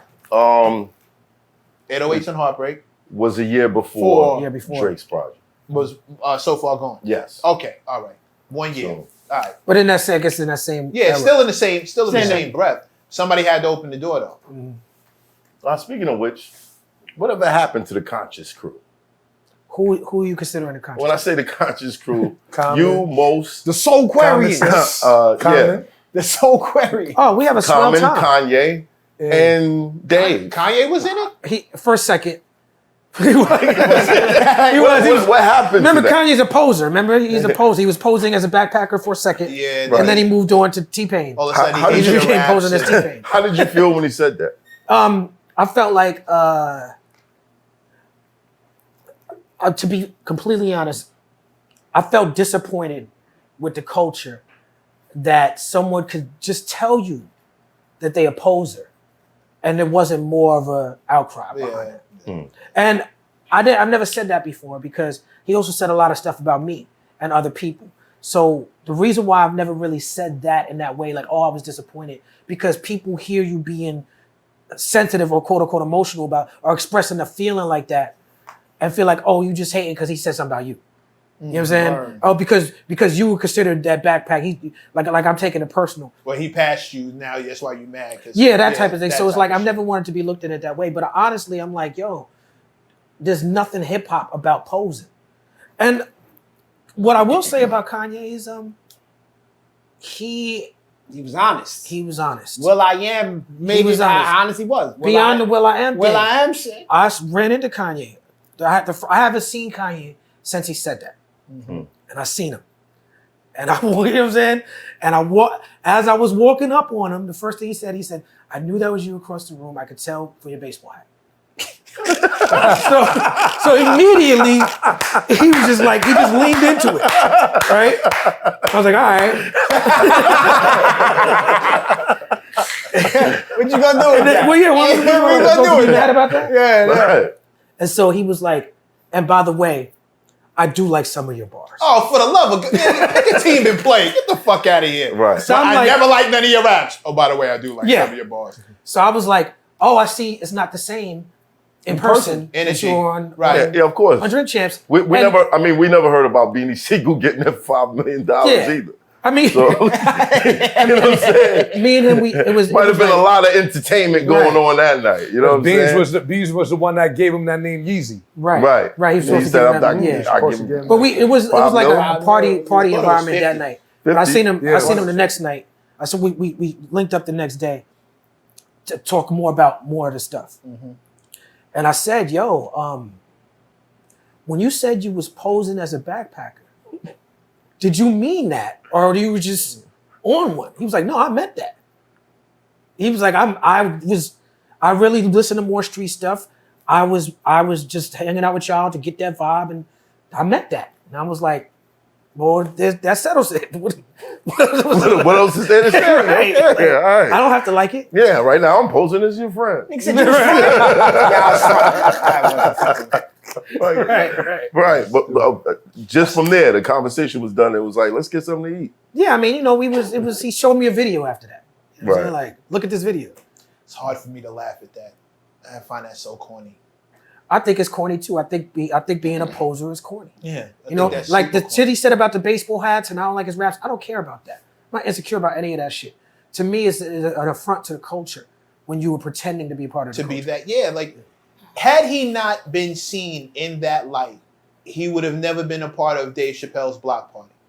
Probably wouldn't have been on Dave Chappelle's show because Dave was heavy on that wave at that Right. time. And that I can tell you as a dude from back then, we were his fan base. That was the base. The street Right. niggas wasn't checking for him like Not that. at all. It was us.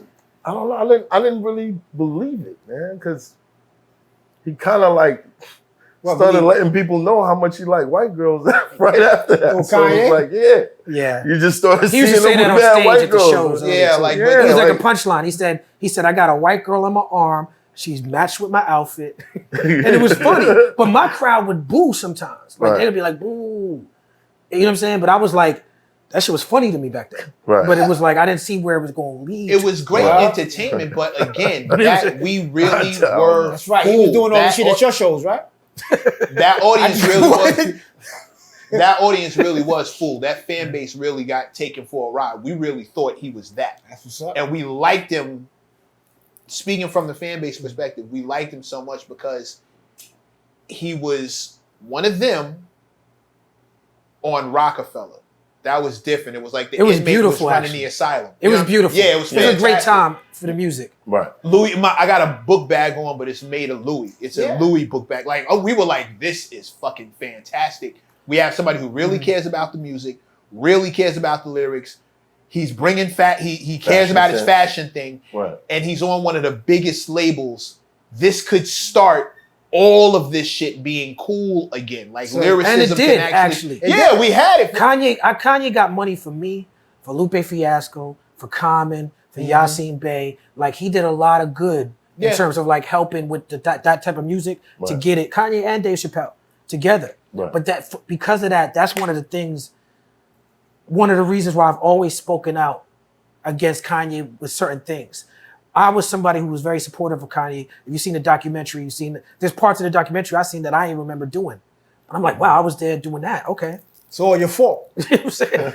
But even after that, I was at Kanye's house the night that he went up with the Taylor Swift thing. You know what I'm saying? Like I was with him in that moment.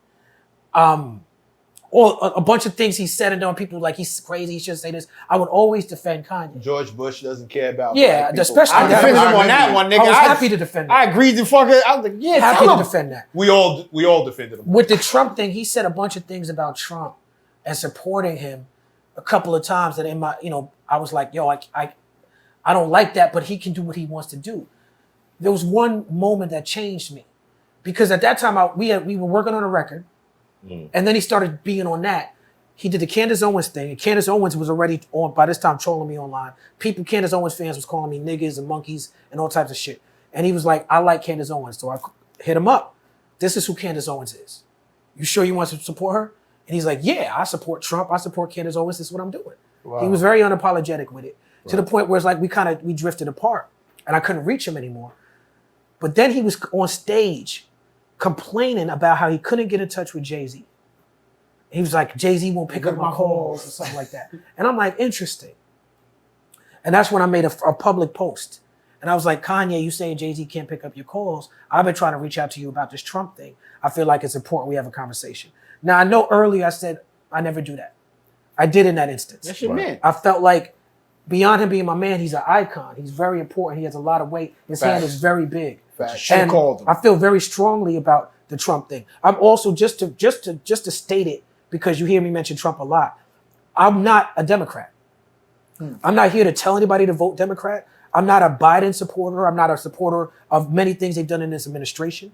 But I don't see the Democrats who make room in a tent for more progressive causes as much as an existential threat as I see not conservatives, but Donald Trump himself.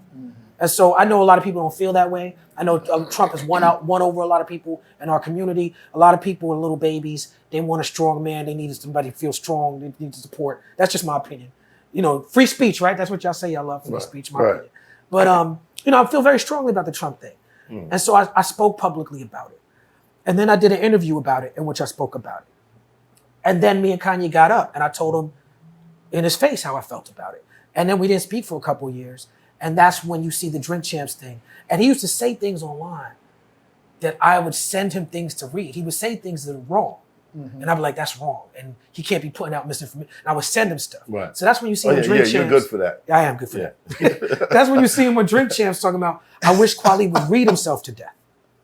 That's what he said. He keeps trying to get me to read. That's what he said. Go back and look at this.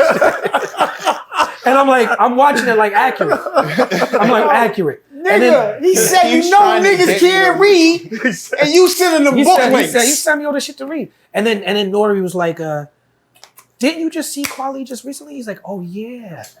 I have to fight this nigga now. It's gonna be 100 Brooklyn niggas in baseball hats. Because these are the niggas that was with me when he seen me. Right. He was scared to death. That nigga walked in. I turned around looking for the baseball hat. That nigga had on a mask and a Batman outfit that night. You know what you talking about the other night. You talking about at the comedy store. No, the night it was I forgot it was after Dave something, and he came in and all of it. The night me, you, and Busta Rhymes. Oh, it was my birthday. Yeah. I was DJing at the club. We gonna rob that girl for her low jacket. What the? Yo, We wasn't gonna allegedly. No, she was talking. She was real cool. They wasn't and gonna do any of we that. was joking One of with her, those. and we was like, These yo. are jokes. These are jokes. We was like, yeah, nah, you wouldn't. Because she had on like a low jacket, the New York The Yankees more joint. he goes on, the less this sounds like a joke. No, seriously. I'm just telling you right now. Talib Kweli and Busta Rhymes are not robbing anybody for their car. But it was, listen, shh, at least quiet. I don't condone Busta any of might have, this. listen. Either way, they Right. walked up. Right. I'm not even talking, because Mac ruined it. I'm leaving it alone. So I want to bring it back to my original question. So Kendrick Because Lamar. you just mentioned how much Kanye did as he ascended to superstar status. Which is So dope, by what the do you way. think this Kendrick Lamar situation is going to do for conscious rap? I feel like I answered that. Nothing. Yeah? No, he You said. want to remind me what he said? He's just sitting here like, What? yeah. Because we all thought that you knew. You actually No, I'm not. We kind of got, a whole lot of shit happened. It did. It did. It went that's off the true. rails. Yeah, no, But that's yeah, true. I feel like what I said something about. I'm trying to remember my answer now. This brand of conscious rap today isn't this exact Leave it in same- the comments if he never answered it. Okay? Right, there's gonna be a challenge. Leave it in the comments. Challenge accepted. Right.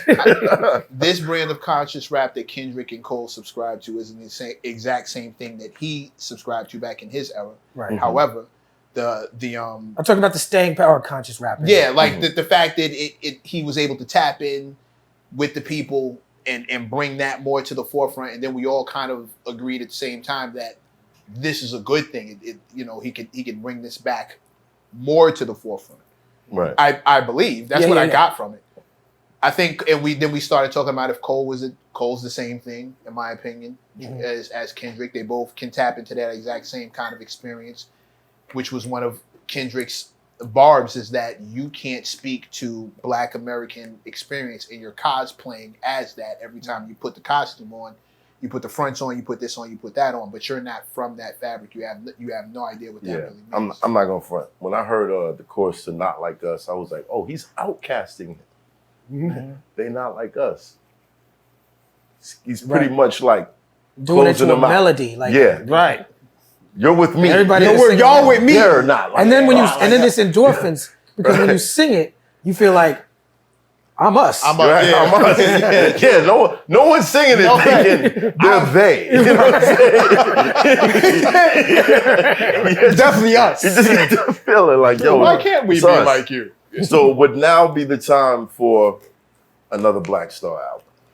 Well, we just did one a year ago, and that took 20 years. So I was gonna say, Sound like you are my Sound like man. Big Brooklyn. yeah, Sound like Right. but the Black Star album, No Fear of Time, produced entirely by Madlib. It was out on a podcast app, Luminary, and it's out right now on Bandcamp. You can get it on Bandcamp. You can buy it on Bandcamp, and the vinyl and CD will be out in July Why Bandcamp? because the money comes right here. Is this the new way? The new way? Yeah, I mean, I'll It's be an honest. old way. No, Yeah, it's an Yasin Bey. old way, but like when I say the new way, It's a like, respectable way. Yasin Bey is very good with understanding his value and his worth. And so from the part of the reason why Black Star has been such a rare experience is because he values it so much that he won't allow it to be used or just sold in any particular way. And God bless him for that, because it's really helped me out as an artist to be a part of something as grand as Black Star is. Right. And we got a lot of flack. I mean, what's crazy is because of how much I engage, people blame me for everything that goes on with Black Star. Like I read the comments and they be Right. like, it's Kweli's fault. we can't get to the other guy. Yeah, It's okay. it must be him. Right. The other guy never says anything. That's right. Right. Kweli called me a Nazi on Twitter yesterday. It's gotta be his fault. So a lot of times I follow Yasin lead when it comes to business, when it comes to how to put the music out, because he's just really a visionary with that. Like you leave it up to me. I'm more like in the streets with the people, dropping projects every couple years. Like, what's up? Let's go.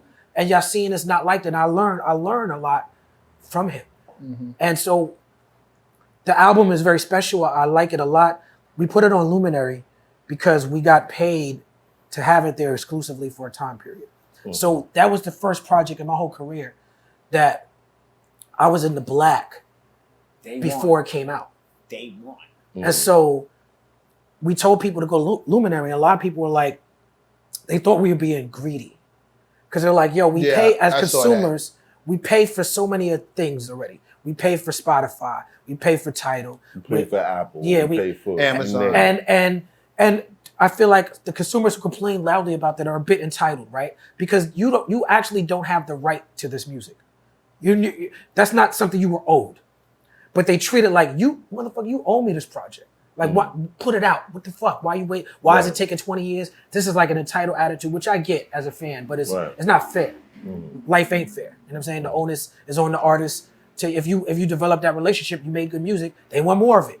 Right. So Great problem to have. it is aggressive. So I can't complain about it. Right? But people really got angry with us. Like, you're forcing us to go beyond the paywall and pay more money and why are you doing this to us as fans? And the crazy thing was, it's like, you don't want me to eat? Wait, you don't want me to feed my Not family? necessarily that. Wait, I don't think the fans understood. They don't understand the that. streaming numbers. Yeah. They don't understand the value of it. Since the Music Wage Act, has it helped at all? At all? Oh, the Music Wage Act? Yeah. No, I don't think it. I mean, I think that's something that's more long term. I haven't seen any immediate. There's nothing immediate. Well, There's nothing immediate. All of the. It's supposed How to do be I say it? immediate. Yeah, but all of the. A stream is supposed to be worth 1 penny. You now. can't. It's not retro. There are terms that have to be lived out before the new thing can come into effect. You can't enact like a law or a policy that automatically negates this contract. Most policies don't do that. So if I have a term that goes from this period to this period, whatever I got going on in here, you can't. If it was legal before, it can't be illegal now. We're talking about a government act. That doesn't change anything. You can't change a deal That already made. that doesn't change. There's anything. people who make. If I have a prenup, if two people get married and have a prenup, and you come out and say prenups are now illegal, this prenup still cool. Going forward, if I get married after this and try to get another, okay, well that prenup's illegal. I can't do it anymore. There's people that's already got so something. in that case, so explain how that works. Retro. It's not retro. You Meaning can't like- retroactively. That's fine. But if you drop a project today and it gets streamed, that stream is worth. Did you Not upload if you're penny? under Right. so if I have a deal with your company for 5 albums, right, and you get to stream all of my thing, and the deal with the streaming platform is for 5 years, and in that 5 years I drop No, we all 5 get of my that. albums. He's just asking if He's right talking now, about But new he's, project. right no, now. but he's still on the So- right track. so After that 5-year after that 5 period, years, I don't now care. moving forward, Right. things are different. I don't but care if you drop 3 albums since that came out. You're still under. the original I agreement. get Right. that. I get that. But the 1 penny stream Yeah, I don't know. exists That's right not- now. The correct? streaming service Only- is still under their same terms. You have to get to the end of Yo, that this is part. so confusing. No, no, I've no. asked It's so many not- artists about this. it's not an and I'm artist. like, why doesn't anybody know? I don't. So look, I'm trying to figure out. Who Is you this- signed to right now? I'm not me. Boom. So you personally, everything that you have that's out already, all right, that would have been streamed at whatever price it is. You drop some today, you as an independent artist with nobody will get your 1 cent. That's Anybody how that that's goes. under a That's how that contract, goes. they're under that contract. So if I'm on a label, I'm Tommy Boy. I Right. have a deal with Spotify that all of the artists that come out under my label over these next amount of years, you're going to stream for this amount of money. Y'all are streaming for that amount of money.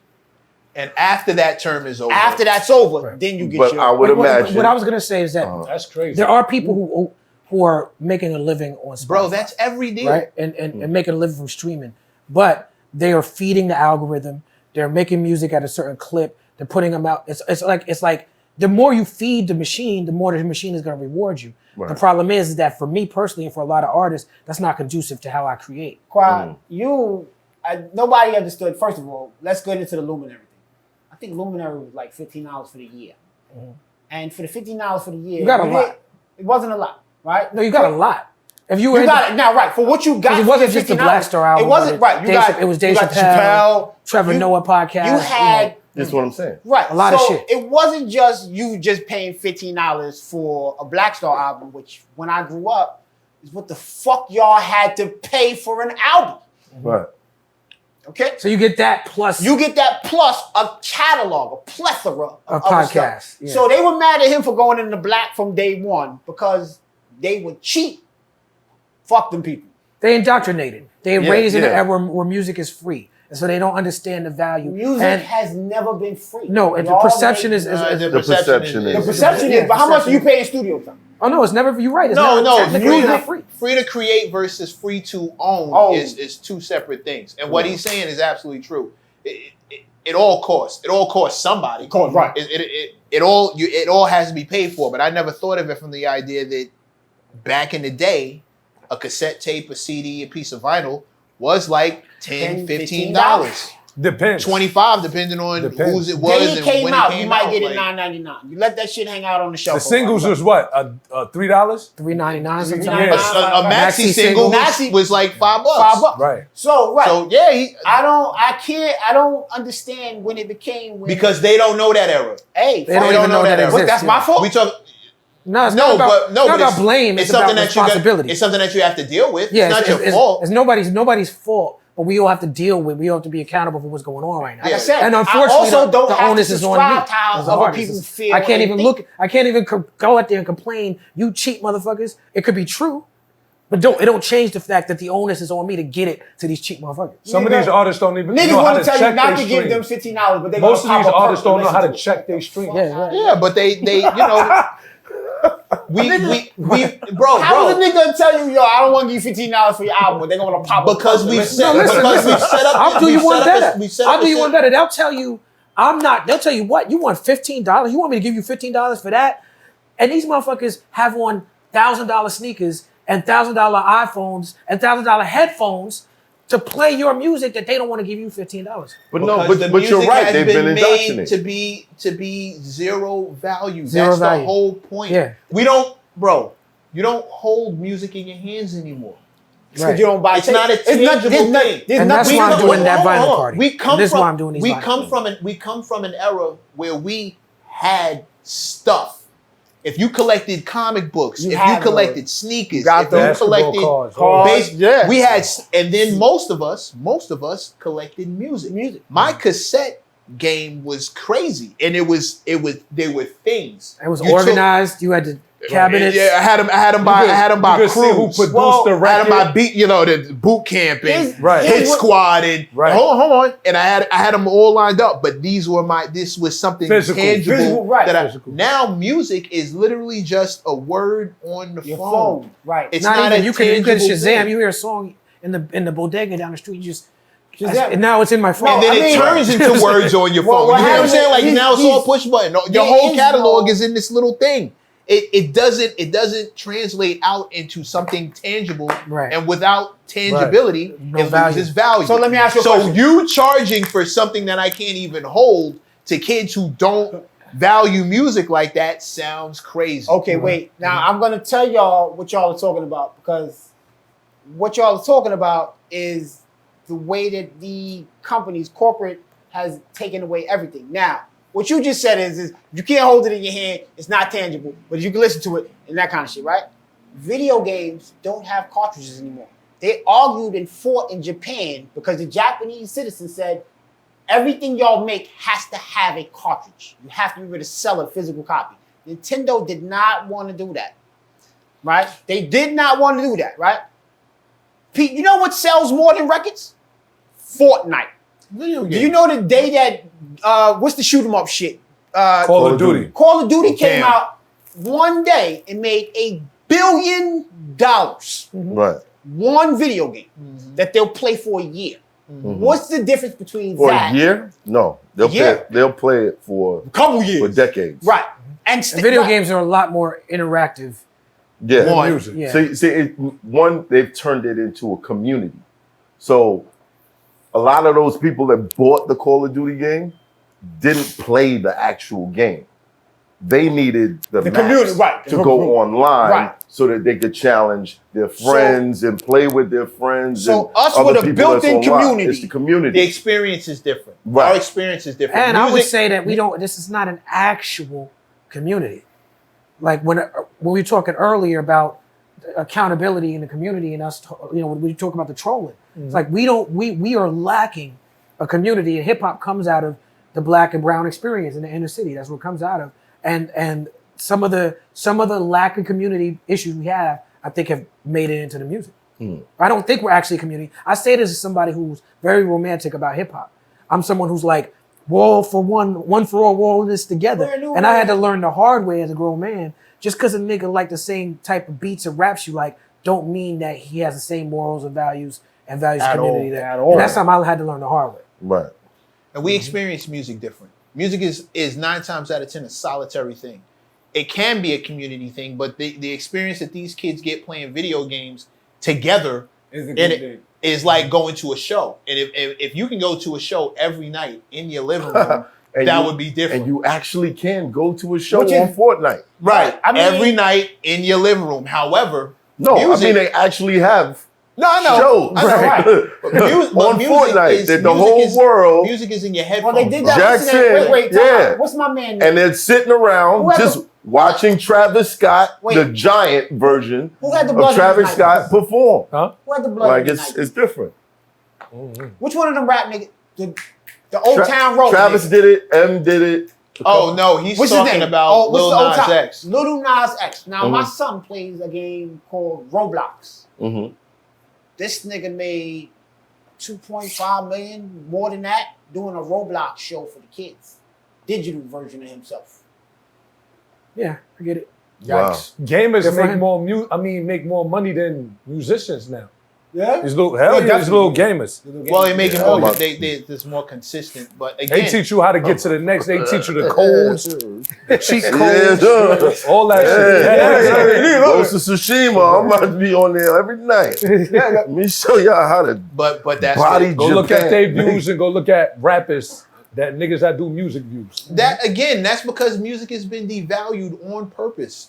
I don't think it happened by mistake. I But think it's nothing super is intentional. tangible anymore. Yeah, Uber but- doesn't own a car. Music, DoorDash doesn't have a restaurant. Music was first. Music was first, and then you dumb down the quality of what's available. You put those two things together, you get what we have now. Nothing. If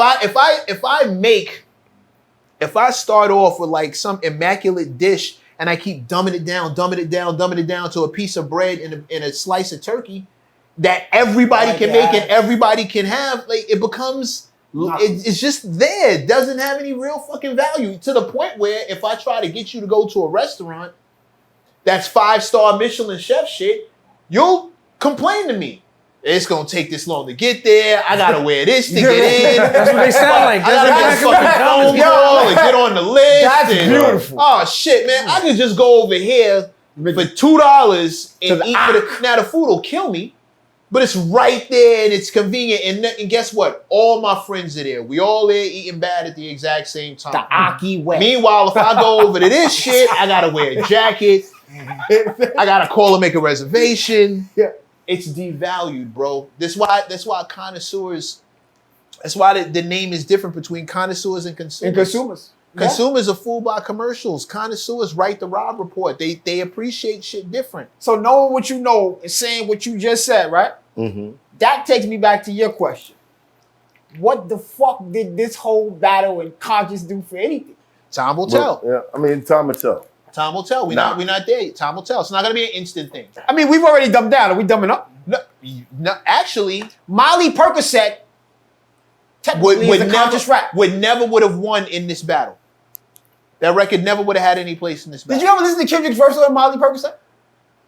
That shit is as conscious as you get. Yeah, that is. Yeah, pretty much. It was kind of the reverse. Did you really of ever? the song. It's the exact opposite of the song. He said, yo, I do the whatever the hook is banging. I'm gonna say what I'm gonna say on the round, but as long as the hook is jumping, that's all I really need to get onto it. I don't think that's as conscious as conscious All right, gets. so you talked about these vinyl parties.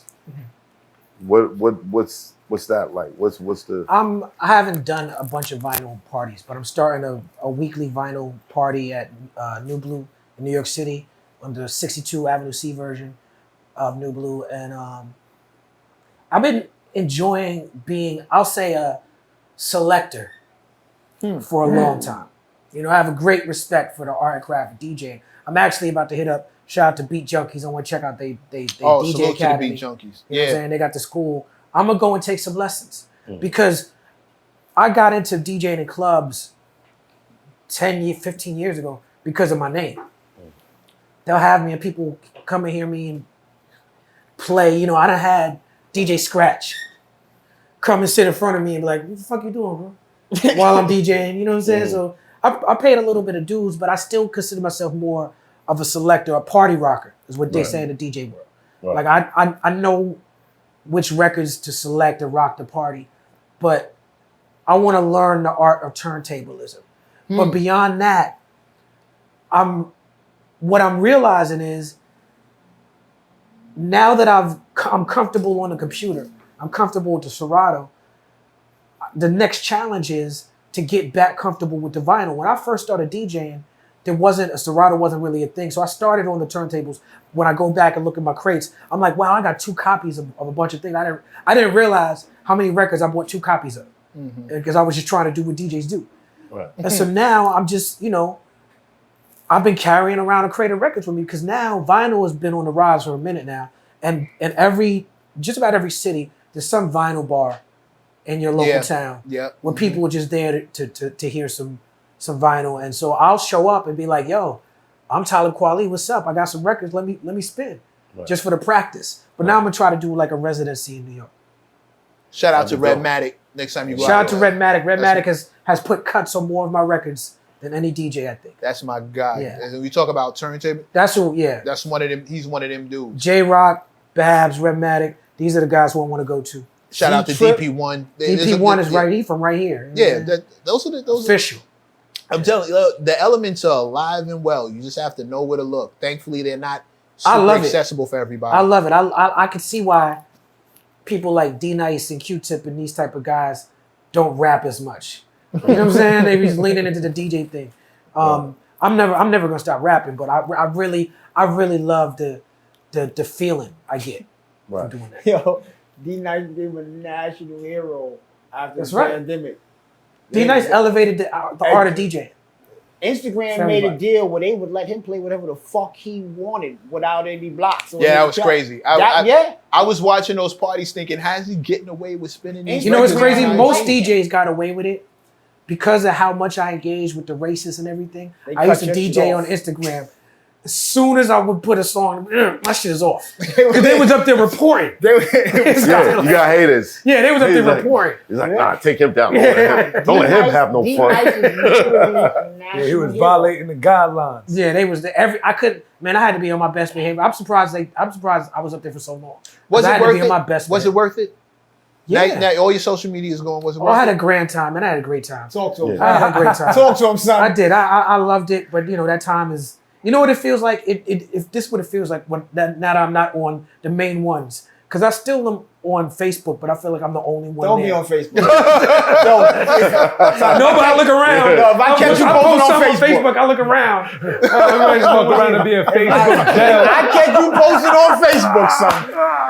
In the auditorium. Don't let that shit happen. Somebody grandma's is there with you like, hey, son. Right. But when I used to be on Twitter and Instagram, Instagram is really where everybody's at.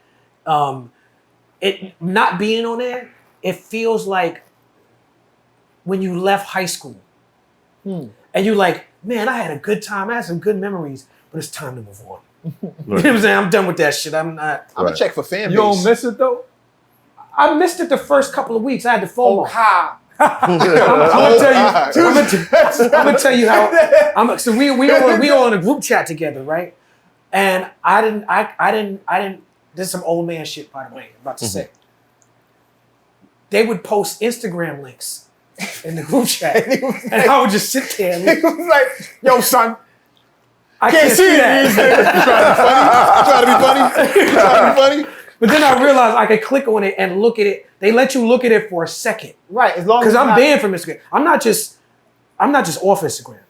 I'm not allowed to be on Instagram. That's a different thing. I tried to tag you. You know what I'm saying? That shit did not I'm not work just out. off Instagram. They're active with, no, you can't come around here. Wow. You know what I'm saying? So with Instagram for me, if I put the link into my computer, I could look at it, the page for a second for that one post. If I try to scroll down, they're like, what you doing? They like just look at the pictures. So I just can see the one post. That's it. That's we know who you are. That's crazy. We got your IP. We know Look in that the window, IP. buddy. Shout out to Fanbase. I actually, when I got kicked off of Twitter the first time, I went on Fanbase, and I've tried to engage a Fanbase, and I like the layout. I like the way it Yeah, works. fuck a fan base. Why don't you just make another page like On Instagram? Talib? I'm not that computer savvy. I'd have to figure out the new IP first. I can't do it from any of my shit. My Get a man new Hex, phone. right. You know what I'm Right, saying? that's what my man Hex did. Now, my Nah. man, shout out to Hex Murder. Shout out to Hex Murder. Shout out Hex Oh, Murder. shout out Hex. Hey, listen. That's my guy. Hex is the only nigga I know that been through 10 Instagram and 10 Twitter accounts. And he's back. That's the other thing. Like, niggas get kicked off all the time. Yeah. But for me, somehow, it's like a judgment. Yeah, nigga, you met Elon Musk. You know You what I'm was like saying? Even with that, that's not even my fault. I don't even fuck with Elon Musk. Not a fan. Matter of fact, when Twitter kicked me off and then they sold it to Elon Musk, I'm like, see? What? I didn't want to be there anyway. You know what I'm saying? I go on tour with Dave Chappelle and Chris Rock and Yassine Bey.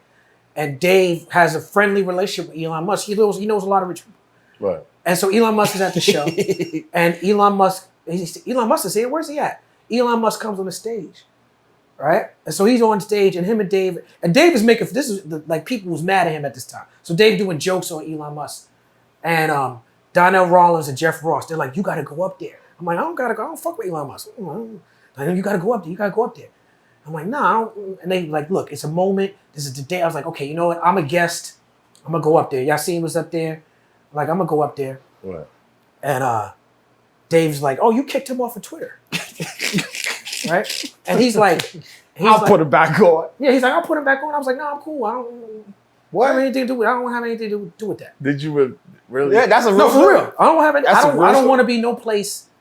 First, I don't fuck with Elon Musk, but I don't want to be no place that I'm not welcome at. Yeah. At all. That is not a good feeling to me. Give me But your phone, because social media don't want you. on the next day on all the blogs and all social media, it was like Dave Chappelle convinces Elon Musk to put get Kweli on Twitter. And then everybody who didn't want me on Twitter, they started getting mad and commenting, which was a whole hard day for me on the internet. They gave me back my Twitter Because I got account. on that stage. That's Y'all wild. can't be this pressed about It can't be. somebody else's social media. Y'all gotta find something. Yeah, they be else to pressed do. about mine. But you know what? There was You know the block button is real. You don't have to look. I Bomb. don't understand. What part of the game am I missing? No, there You was don't have to a look.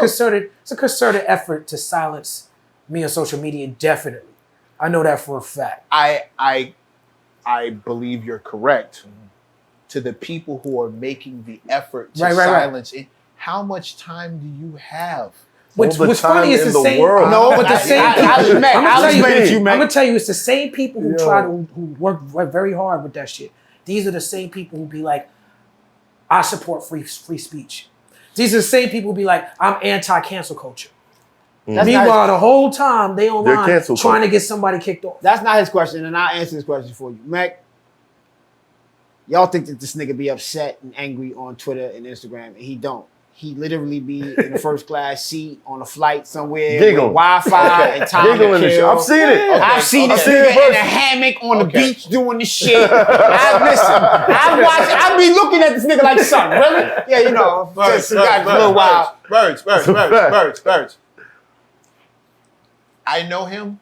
I don't think that. I don't think he's upset Oh yeah. ever. Oh no, that's what they know. That's what they think. Like, No, I've never thought Listen. that. My question is to the people who Yeah. believe that doing this will make someone else upset. Yo, you got to get your life fixed. That can't be a healthy way to live. Running around looking to get under somebody else's skin. that's where your joy comes from. Yeah. There's something wrong with you. A lot of that is normalized in today's There's Yeah, something society. wrong. I don't give a fuck who says No, what. There is There's something wrong with but you. Mac, you don't understand. There is something wrong. Their lives are boring as fuck. Figure And that's it that's that's what equals into that. Right. Yeah, They You ain't got no up pussy to north get. niggas Hey, with let's nothing to talk do. shit on Twitter. That Bro, incel you know shit what I is mean? real. Yeah. You know, there's You don't got video no games goals on the in life phone, to like hit. You would Talk think shit that, on right? Twitter. I would think if that's the kind of time you want, I would think you would be so much more selfish and so much more self-centered with your time to the point where other people outside of your bubble wouldn't matter. That's what I would think. As indifferent as I am to people in general, I would think that the energy it takes to go check in and see what somebody else said, so you to go rage farming every other day, every other hour, every hour, every 5 minutes, to go rage farming like that, like, bro, you need to get that fixed. There's something wrong with you, Mac. That can't be normal. Mac, there's something wrong with the world right now. New Earth. Yo, let me off. Yeah. New Earth. Let It's me what it's off. called. Is it? Let me. It's just. Yo, I think we're getting to the point where every artist or every genre or every topic or whatever, it's gonna be its own world of people chiming in. Listen, You dig what I'm saying? because And you don't have to take in anybody else's perspective. right, but it's gonna be there, and especially with the the whole Kendrick and Drake shit. If you type KEN, it's like 1,000 bots just waiting to respond to whatever you're saying. Same thing with Drake. It just became everyone so overly opinionated, but their opinions are misguiding. There's misinformation. The elevation of wait, opinion is it over fact is a real thing. Yeah. Opinions are like assholes. Everybody has one, And now they all- everyone- and they all stink. Right. But the thing is, now we have a society where people brag about their opinions. Right. Like, you don't brag about your asshole. You don't take a shit and be like, yo, my asshole is No, because amazing. your opinion can be You know what I'm rated. saying? Here's what happened. Your opinion can be rated now. That's why. And your opinion can get you Depending on how many clicks, people think views, like you, you can make can money like with it. They can like it. No, Yeah, listen. and you could get the endorphins from the like. So Right. people elevate opinion to the point where they don't even want to hear the facts. I don't even think it's about. I agree with you. But even beyond liking it, they don't even need the opinion to be liked. The attention is enough. Yeah. The fact that I stopped to look at it, and even if it's some hateful shit, I looked at you. I saw Viral it. by any means necessary. Megalomania is, regardless if it's good or bad, they're talking about you. I'm happy, and I think that's what we're seeing so much more. Like I than said, it's anything ill else. that the people who lack the most introspection are the ones who stare in the mirror the longest. What mirror? Any mirror they looking at. Cocksuckers don't look in the mirror. There's a saying, and you see it They don't look in the mirror. at certain When parts. they look in the mirror, they They just don't. Let me tell you, this generation. No, I they came out- look in the mirror. They're just not doing the self-reflection. They're no- staring in the mirror for vanity purposes. They don't really see what's To get there. they fit together, to make sure that the angles is right. That's why they got the filters. You know what I'm saying? Like they look in the mirror for that. So even the mirror's not real, Right. Don't feed the birds. Hey, except for that. Don't feed the birds. He said, Hey, birds gotta eat too. gotta feed the birds. Don't feed the birds. He said, hey, birds. hey, no, I gotta eat. Let me tell you why I'm fine with, right? I grew up believing that I drew all of my beliefs from the facts that I checked them. And this is a generation that takes all of their beliefs and makes those the facts. Once the algorithm is dictated to them, Does well, it? it's all confirmation bias. I don't. You don't. nobody- Earlier, you said, "Is BBC a real source?" Right? Right. It's because you wanted to make sure that you weren't getting your information that you were about to share with the group from a biased source. Right. And that's a very rare thing that people don't do. They just allow the algorithm to tell them what it is. So it's like, say you believe that the Earth is flat, right? You're gonna type that into YouTube, and you're gonna see a bunch of people whose That say the pages Earth say is the flat. Earth is That flat. I agree with But you. you And you're not going to even click on the see whose page said it is no? you're Whose it looking at. is or who it is. Or who said Look, no? most of the time, I call it the nation of YouTubians. No, and they're don't not- help this. Hold nigga. on. There's not even real people doing these anymore. It's an AI AI shit. generated a paragraph of bullshit. Man, I watch all those Hey, AI whoa, Talib whoa, whoa, Kweli shits that he We're posted. not gonna put all on that AI. No, they be These No, motherfucking no. people is still out here stupid. No. Listen to what I'm saying. It's this AI, this algorithm thing. I feel like the dangers about it is people need stimulation. And sometimes you come across something brand new, and it's like, oh, enlightenment. It puts your mindset in a different frame. With the algorithm, it just keeps feeding you the same shit right. Stop. over and over and over. and to the point where you start now you looking at Jaguar Wright and Charleston White for fucking Matt, can I ask you a question? and people protect them at all costs. Wait, hold on, Matt. in Matt, the here's the question. deepest depths What of is the hell. difference? You're down there just, Matt, what's and the this is difference all between- it's giving hold on. you. You know what I'm saying? It's crazy. What's the difference between TikTok in America and TikTok in China? Do y'all know? They show us different TikTok in shit. China, they do not allow Right. propaganda Tons of and shit. bullshit. Tons of So shit. when Right. y'all keep saying it's the algorithm, who the fuck is giving y'all this algorithm? Oh no, it's We're not absolutely blaming fact. the algorithm. No, It's it's, a it's not. The algorithms and AI and all this is programmed from Yeah. human beings. This shit is not racist because computers are racist. It's racist because human beings have input to this shit. All right, so basically But- you program it and then it programs you. So the TikTok that's programmed across the world and the TikTok that's programmed here is programmed different just for us. Yeah. Pretty much. Right. Pretty much. Who hit that button? Because I'll be wondering, y'all want to place blame. China man, and when you're talking about when TikTok, y'all say it's algorithm, China, that's it's, a very broad it's China statement. doing it. It's China doing it. And when I say that, I'm not anti-China. I'm not like, oh, China's coming to get us. I'm not one on that right-wing bullshit. But yes, they in their society, they value their society more than they value our society. They're selling us a product. With Right. their society is not just selling a product. You know, same Right. reason. And you go to Muslim countries and you could still have bars and alcohol, even though most of the country, there are Muslim countries that still have places that make pork, even though most of the Muslims there don't eat the pork. But they know that we have tourists. They want a ham sandwich. All right, well, We're here going you to sell go. them one. Yeah, here's this for you. We don't fuck with We it, don't fuck with but that. you can have it. Yeah, that's what the TikTok shit is. So we just done. I think this is. How many drug dealers do you know use their own shit? I honestly believe there They should have be. disdain for the fiends. There should I be. can disdain. never be a fiend. Meanwhile, Yeah. more for you, more for you, more for you, more for you. There should be We the like a. fiends. We the fiends. In that scenario. So that's what y'all said. That we were a generation Absolutely. of When dope it comes to media and consumerism and nihilism and all that type of shit that goes in that shit, we the fiends. and you two are active participants in this all. I am reluctant. No, I think that. They didn't realize they was. I think we're in a dangerous spot right now. Hey man, my shit is so anti-celebrity.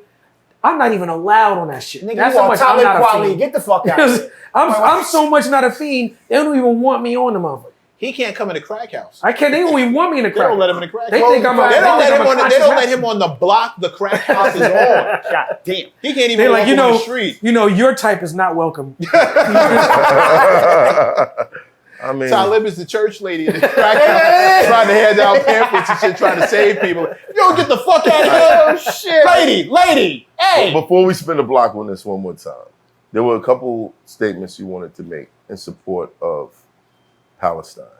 Oh yeah, I think that particularly in the podcast space and in the hip hop community, we could be speaking more about not just Palestine but anywhere that genocide is happening. Congo, etc. Yeah, Congo, Yemen, Darfur. everywhere, Darfur, and even right here in The America. Bronx.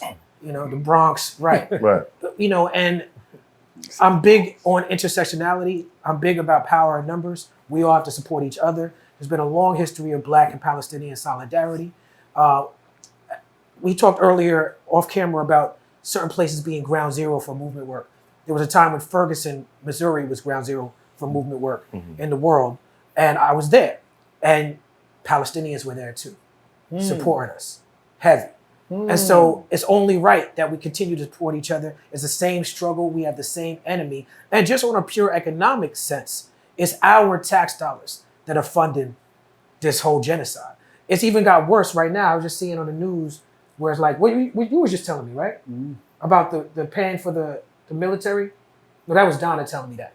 We now paying for people to leave and go join Israel. Yeah, the military and stuff. Wow. And it's like, yes, our tax dollars, right? So if you're somebody who wants reparations for black people in America, you should be concerned about the money we spend in Israel. If you're somebody who is against abusive, racist policing in America, you should be concerned about what's going on in Israel because American police, New York, Missouri, everywhere, go over to Israel to learn the tactics that they come over and oppress us with. Right. So it's, it's all the same struggle.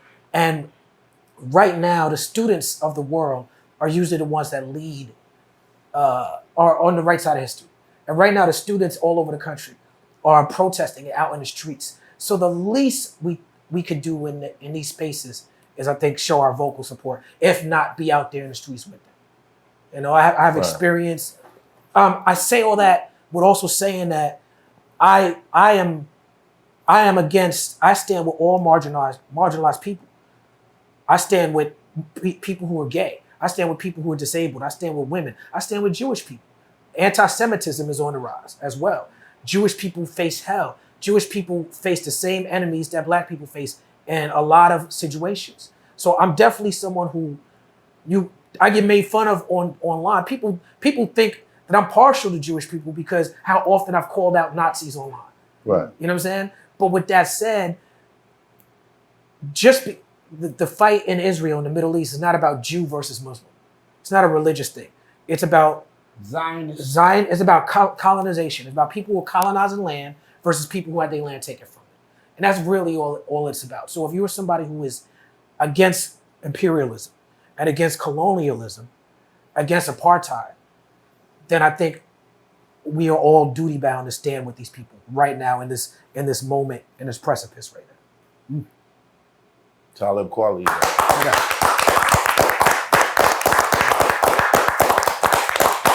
But I do your research, find out everything that you can, and But also we have to support reparations for black people because Jewish people had a form of reparations. Native Americans had a form of reparations. Japanese people after World War II had a form of reparations. We black Americans are the only ones who have not had our reparations, and it's not something that is a favor. It's a debt that is owed. It's my money and I need it now. It's my money and I need it now. Call JG Whitworth. Yo, we out of here. It's Hoffa. Trapper turn smack rapper. Only smack rapper that you know is smack rapper.